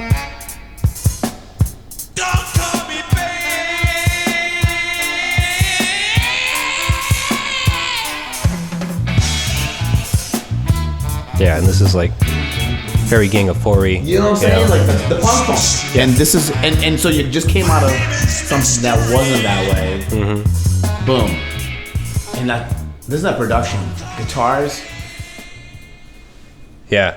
So anyways, yeah, just a little bit of push. But that's the thing, it's like this album works as an album too. It's not just like, More so than anything, really. You know what I mean? Like you kind of need that whole context of like every song in the sequence. Which is why whenever I tell people about this, it's like, yes, listen to Thief of Fire and We Are Time first, then listen to the record. You know what I mean? Because if your ears are not accustomed to listen to dissonance, you may be turned off quick. You know what I'm saying? Yeah. But it doesn't start off though. It starts off strong, and it's just like you were saying. The whole sequence, it kind of takes you down a path. It takes you up and down. So that's kind of, you just have to be a record listener, not a single listener. I think you just have to have a wider taste in what you consider music. You gotta be willing to give it a chance. Yeah. And then let it seep in, and then you're like, oh wow, okay. But dude, like there's a lot of people who you know what I mean, if we were listening to Albert Eiler right now, we would probably be able to sit here and tolerate it and still have a conversation. Whereas I know there's certain people in existence who'd be like, can you turn this stuff off? This is just grating. You know what I'm saying? Like that kind of stuff. And this kind of borders on it. Everything with this, I want to say. Like his vocals are high and squeaky and distorted, and the guitars can be that way. Like, as you heard, some of the music is like blink, blink, blink, blink, blink, blink. Like it's very dissonant. Oh, for sure. You know what I mean? Stuff. So it makes sense in a flow. All right. So, okay. So now we're listening to Don't Call Me Pain currently. I had a question about Words Disobey Me. Yeah, by all means, yeah. So, Don't Call Me Pain. At what age did you hear this album? I was 22. Okay, so you weren't young. You were, that's still developing musically, but you're an adult. I knew what I was into, and this just solidified. Oh, okay. That this was like, don't get me wrong. When I heard this, there were a lot of people who, at least at my age, weren't hip to this, but were still cutting themselves from that cloth. But I think everybody was on the Gang of Four stuff because it was so, like Infinite Zero at that time. I don't even remember that reissue CD label. It was like Rollins and Rick Rubin, and they had like reissued a lot of super cool records. Yeah. And Gang of Four's first two records, maybe even the third one, were all put out on that, and so they had distribution, so they were easily accessible. The pop group record wasn't. Yeah, it was hard to find. So 22, did you ever go through a goth period? No, my problem is I'm not into like dressing up. Yeah. You know what I'm saying? Like, and also I don't know if you can already tell, like I'm just who I am. Like I kind of am real, and that kind of shit's kind of like, putting on makeup. Like I like taking my clothes off. I don't want to put shit on. You know what I'm saying? Right. So. All right. So about Words Disobey Me. Okay. So that's a really great song. I really like it a lot. I think that, lyrically speaking, I feel like it was basically like toggling the line of like words fail me, right? This is his like kind of like dissatisfaction with his inability to speak, or like you kind of always say the wrong thing, and you fuck up in one way or another, like every time you talk, like that's the way you feel. Okay. So it's more of like an actions speak louder than words. Like, gotcha. That I get. Do you want to tell me about the complication you had at that Thievery Corporation show where you slapped an audience member? Oh God, yeah, I was wasted. Yeah, I was wasted. So what happened? Like how I have exactly? no idea. You don't even know how he ended up on stage? I think I may have invited him. I honestly, this is a question that you have to ask people who were who were sober and were there. And I've heard the stories from those sober people that were there. Because I'm a guy, you know, I at that time especially, I was definitely a blackout drunk, but I had drank a bottle of vodka before the gig. At that time, I was on the model diet. Yeah. And yeah, I honestly, I you know, no joke, like people will tell you, it's like I don't remember a lot of things, especially when like hammer time like that. However, that said, you have to ask other people. Yeah. There's people who have told me the story. Like our old manager, Dave Geller, he's the guy you want to talk to. 'Cause not only is he a good storyteller, he was there, and Yeah. it's pretty, like, coming out of his mouth, it's funny, but yeah, it was crazy. And how did they take it? Like, how did the band and the management take that? They hated it. Yeah. Yeah, I almost, that was the first time I almost got fired. Yeah. Okay. Well, thank you for sharing that. You know, I Yeah. didn't want to, like, you know, say anything. No. I mean, I honestly, I'm a crazy motherfucker, especially when I have one too many of these. Yeah, that's what I got, and that's kind of why I saw that on the news, and I was just like, I wonder what's going on here. Yeah. You seem like a no nonsense guy. Like, you're obviously like a lovely person and like super sweet. Oh, you know? there's a devil that's really trapped in Right. it. I've tamped that fool down, but Yeah, but when that guy steps forward, you're like, okay, it's his turn. yeah, You don't back down from things. No, yeah. But honestly, like, from the story, from people who tell me this, dude, I literally, I don't even remember the gig, which is really a bad thing. And then, but yeah, it's kind of funny, like, apparently I like invited the dude on stage, and then I handed him bass, and but Weird, because I think that's right. That was the story. So like I was wondering, like, was he like instigating you or something? Was he like saying like you can't play or? no, it was probably just me being wasted and just trying to be a character. Oh, okay. Yeah. All right. Well, let's move on to the boys from Brazil. Yes, which is great, right? The boys from Brazil, which is like, an allusion to the Nazis. Well, see, that's the thing. It's like, okay, so I'm not necessarily a huge history buff, and then the way that he creates lyrics, Right. the way that he puts them down, is fairly cryptic. I mean, like, But a lot of it's sloganeering, man. And as I was saying earlier, it's like, what's the form of propaganda, right? When we were talking politics earlier, and you were talking about tweets yeah, versus radio versus back in the old days where it was like sloganeering. If you ever look at those old Russian, early Soviet communist pop propaganda. Here we go. It's that bass playing.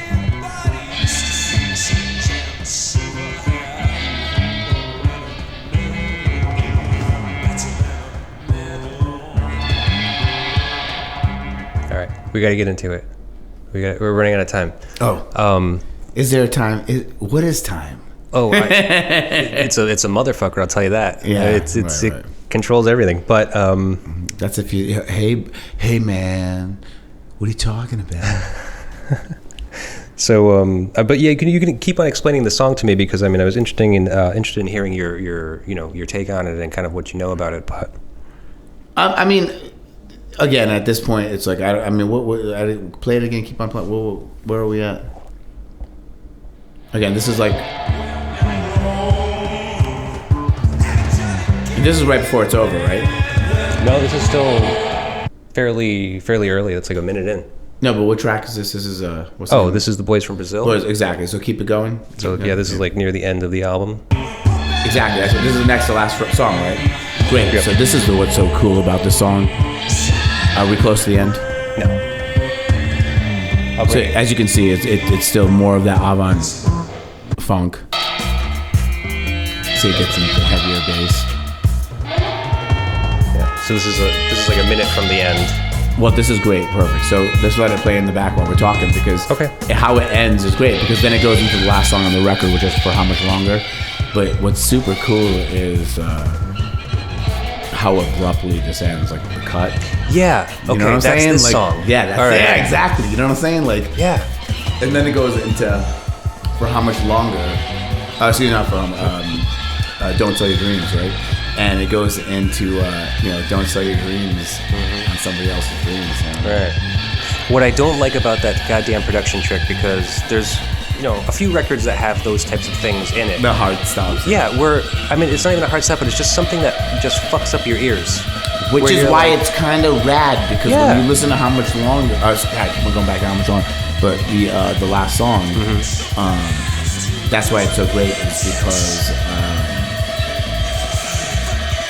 The contrast Don't Sell Your Dreams is, right there. exactly, that was sick. It was just sick. But then it goes into this, because this song is so dissonant and out there. Yeah. You can't, this is again, But my heart just temporarily stopped. I know, because it's like it was like that song was intense. There's that build up again, which is why that's why I love these guys, because they call themselves a pop group, and some. This is so dope. There was no editing. Yo, you know what's crazy about this tune too? Later in the song when the bass kicks in, it goes boom, and it does that moment where it kind of blows out your speaker. Yeah. They take it super bassy. This song is awesome. Again, on just being an avant-garde kind of something that's kind of got a low-endy groove to it. Mm-hmm. It takes a while to get there. Right. But it's there, you know what I'm saying? Right. This song is over 6 minutes long. Exactly. But it makes sense, because we should just have this in the background while we're just talking, because Okay. It's perfect, you know what I'm saying? Yeah, because it's airy so airy, and when it does kick in, I want to be like, yo, did you hear that? That's what we used to do. Yeah, gunshots. That was Sick, right? You know what I'm saying, dude? These guys are so. This song is so dope, because Don't Sell Your Dreams, all right? And just the way he's doing it like this, and he's. All right, I have to mention that the way that this is being presented right now is that I am not editing the song. We are listening to it in real time. Oh yeah. Because normally, lately, I've just been taking little snippets and just, okay, we're listening to 30 seconds and just bringing it in and out. This is way better. Just listen to Hash is controlling the music right now, and he's the one dictating when do I pull it out and when do I play it. Please don't sell your dreams. I'm still dreaming, man. Don't kill me, James. Don't kill me, Jet. Don't harsh my mellow, man. Exactly. You're harshing my mellow, man. Yeah, I love it. The Happy Mondays could have been the other pick. It's I need a loose fit. Dude, this is dope. Here. That right there. If you listen to it on a good system, or if you had this crank, you hear all the low end. When that hits in, you're like, damn, they were fucking with systems. Your turntable system. They're fucking with the way that you listen to your music on the record, because you got to figure it's again, like that whole thing. It's like the whole thing. What I always say, what constitutes modern music?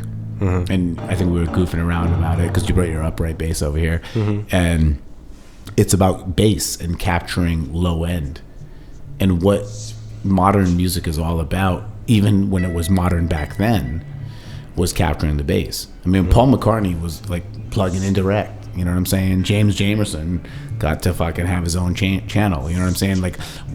You know why they call it a ride cymbal? Is because you could hear that, because you would never hear the doom, doom, doom, doom, the kick drum, unless you had a guy who knew how to kick the drum hard, or he had a big ass. You know what I'm saying? Because they're usually in sync with the bass too. But I'm talking, but I'm even thinking about upright, dude. Think about those I just got, I took my bass down to the other thing. Some basses, when you hit, they have, it resonates, and you're like, shit. You know what I mean? This thing right here probably doesn't resonate as much. But dude, think about that. You're doing that with your finger. Dude, you know that this action on this bass sucks. Right. But resin. Do you see how much it resonates? Okay, so I got that out of the basement for the first time today in, I don't know, 4 or 5 years since I moved to my house, whatever. I don't know. It's been about that. See, somebody else's dream. Don't sell yourself to somebody else's dream. But yes, the bass. My son has been very interested in that. He's been looking in the basement and being like, "What's that big thing?" Get I'm it like, set up for him. Well, so I brought it up today, took it out, and he was the first person at it. He was just like, "That's the upright bass. That's the upright bass." I was like, "Yeah, I'm gonna take it out of its case now." And he's just like, "Okay." My son is autistic, so Even better. yeah. He's and so he hasn't shown interest in music, as I told you earlier. But so now, for some reason, now it's all coming out. Garage band. He grabs my guitar. He grabs the keys. We have a melodica. He has a saxophone now. He's taking lessons at school, and this thing is what he wants. Yeah, and this thing, he dude. grabbed it and played it. And he's my height. He's big. He's a big dude. You guys. First of all, you need to get a tail pin on. Yeah. You live closer to Mystic than I do. Yeah, I'll get it tuned up or something. No, you don't need to get. You just need to bring the action down so it's playable. That thing you can't. Like, that to me, that's a doghouse bass, and I get it. Right. Like, it was made to just play up in the low end, because when I was playing in the low end, it's easy to play. Yes. And I'm pretty sure that when you take it to the dude down there, he'll tell you the same thing. But if your son's into playing it, Right. yo. But that's the thing I was telling him. If he's not, then you can always get back to it later. Yeah. It's set up to I can play it. You know? Yeah. No, my wife was realizing like how taken by it he was, like how it just completely like he was like, you can see the infatuation, like how he's just like, ooh, Dude, this it's makes the noise this makes, you know, like you pluck these strings. Yeah, but you don't understand. Like, for me, like, I mean, I've been playing electric bass my entire existence, and it's just a bigger guitar with fatter strings. You know what I'm saying? Like, this thing is like, you know, when you pluck that string, like, that body makes it. That's the thing that makes it. You don't need an amp. It's an acoustic instrument. It just That's what I'm talking about. Right, And right. it resonates. You know what I mean? Absolutely, and you feel it in your body, and you actually rest it like on your thigh. Like my wife was asking me, like, how is he? Can you show him how to hold it? I'm like, oh yeah, okay. Yo, you hear this? What is this popping? That's the end of the album. Oh yeah, these are the last few seconds. And that's it, man.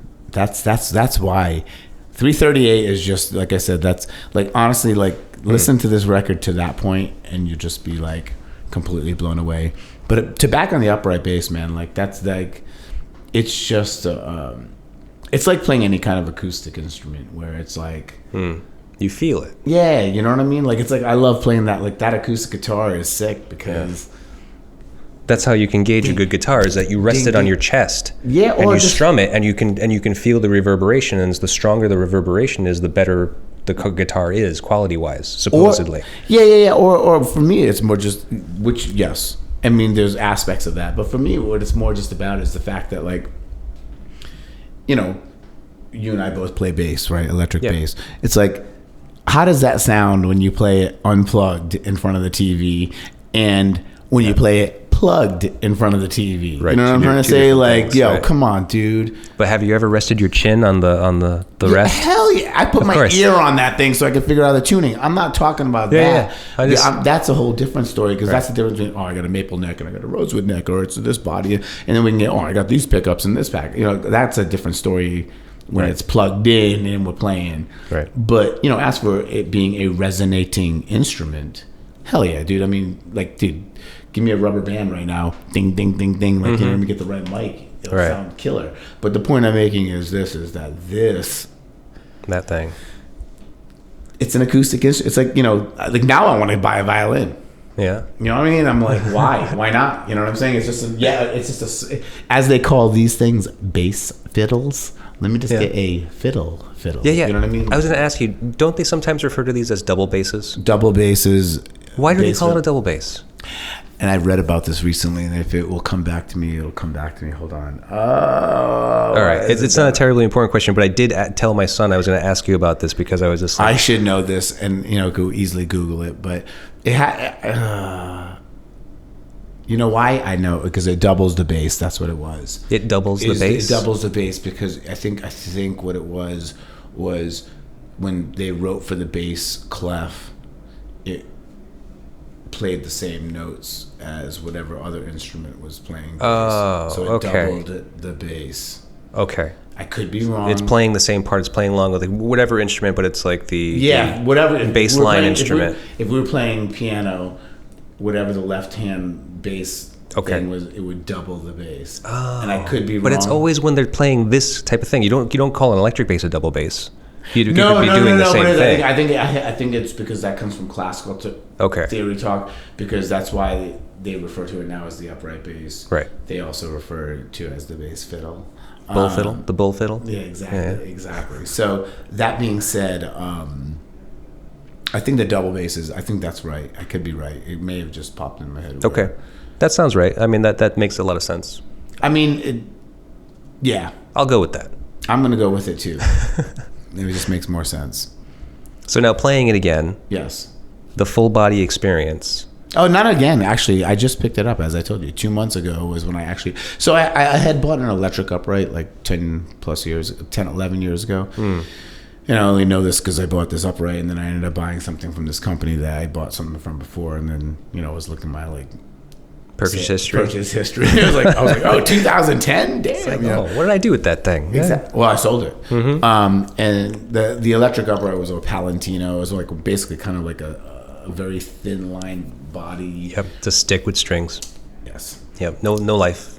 No. Exactly. And the thing is, you had to plug it in to fucking, hear it. And or you could have done, when I'm sitting in front of the TV and just playing fucking the electric bass, one hand at 2 hand, like just doing my exercises where it's not plugged in. That's what it sounded like. You could hear the notes, but it wasn't. It's no life. It's a not hollow like when body. You're plugging it in that bass when it sounds like boom, boom. This thing? Yo, man, where it's sitting right now is where my thing is sitting down right now. And if you weren't here, it'd be sitting down for a moment. I'd pick it up, do-do-do-do-do, oop, my arm hurt, put it down, go pick up that guitar, dick around, or maybe I'll go look at something on the internet, and then boop, doom, doom, doom, doom, doom. You know what I'm saying? Like it's just, it's so immediate. It's like playing acoustic. That acoustic guitar right there. That's the first new guitar I ever bought. And that was 2 years ago, and because before I just buy used gear, and that acoustic guitar, man, sounds way better than the other acoustic guitar that I've had for like 15, 16 years now, which was just a beater, $100 thing that served its purpose, killer. I started playing this thing, and I'm like, this shit sounds fucking awesome. You know what I mean? And that's the whole thing. It's like, when you have an acoustic instrument where you don't have to deal with, I got to plug it in. It's just a different beast. Right. You know what I mean? Just like sonically. And, whether you feel the vibrations or not. Because, I mean, I don't really feel that thing if I'm wearing this. You know what I'm saying? But, if I'm got no shirt on, maybe I can hear something. I feel it. And with the upright bass, it's like, I can feel it sometimes. But most of the time, I'm just thinking about hitting the right notes. So I'm not even feeling it. You know what I mean? Yeah. You know what I mean? But the sound that it produces without it having to be plugged in, that's the awesome part. Yeah. I mean that's the ultimate drum, right? Mm-hmm. So now you were talking about a lot of all this instruments that you're playing, and obviously playing like all day, take a little bit here, do a little bit here, do a little bit there. Are you working on a solo record? Yeah. I'm trying to be a front man now. So I have a thing called Rough Features that I'm doing, and nothing released yet, but it's basically what I'm using as a working title right now on trying to present something. You know what I mean? And as I was saying earlier, I was like, the one unfortunate aspect of COVID right now is that I can't go out there and like trip and fall on my face at meaningless and mindless gigs. Right. You know what I'm saying? Yeah. Because that's where like sitting in the house and writing tunes and kind of stuff like that, like that's cool and it's easy and whatnot. But for me these days, it's like anybody can record shit. Yeah. So you just want to you want to bring it out and try it out in front of a crowd. I just think the live show is. Remember I was saying earlier about people wanting to see live shows and I think like anybody can record these days. Mm-hmm. I mean, you got a cell phone. You know what I mean? Like I got an iPhone. It's got GarageBand on it. Right. You know what I'm saying? Like if you got the right, you could make a record on your iPhone, and make it sound good. All right, I gotta do good again. Kind of. Good. Just auto tune it. Just punch. We'll just punch it in later, man. We'll punch it in later. Wait. I didn't get the good yet. Good. Look, I got a filter for that. Don't worry about You got it. it? Move Cool. on. Boom. Done. We got a filter. You know what I'm saying? Like, that's one thing. And then at the show, it's like, you got a good. Like, you know what I mean? Like, people are going to be like, yo, that sounds like shit. Yeah. And that to me is, because.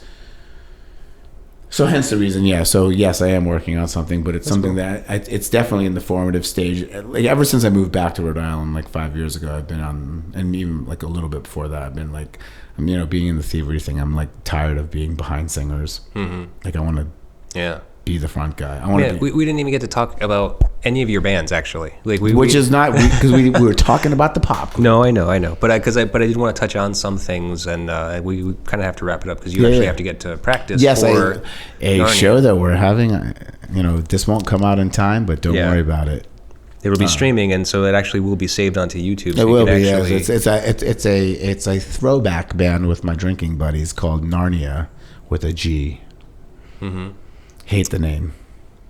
You're not good about bands with names. Like No, I'm terrible. The band names thing. It's a very bad thing. I mean, it's like the. I love Matt Johnson. You know what I'm saying? It's like the Who.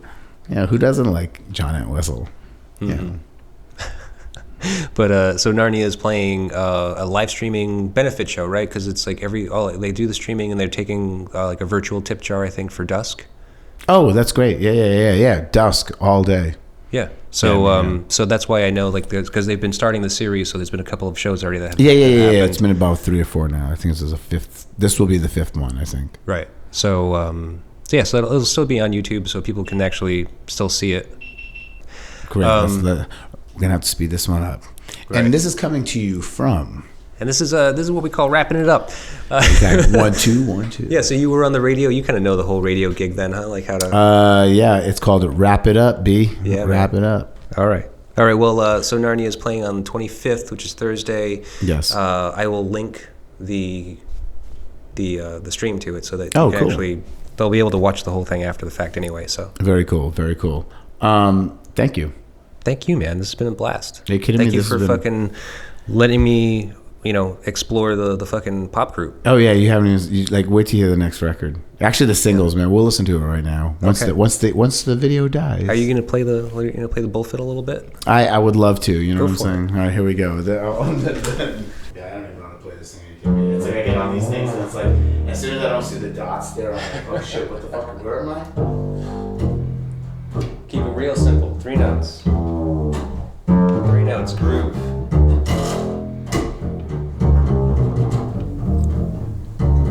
Vinyl and Vision is a Psychic Static production.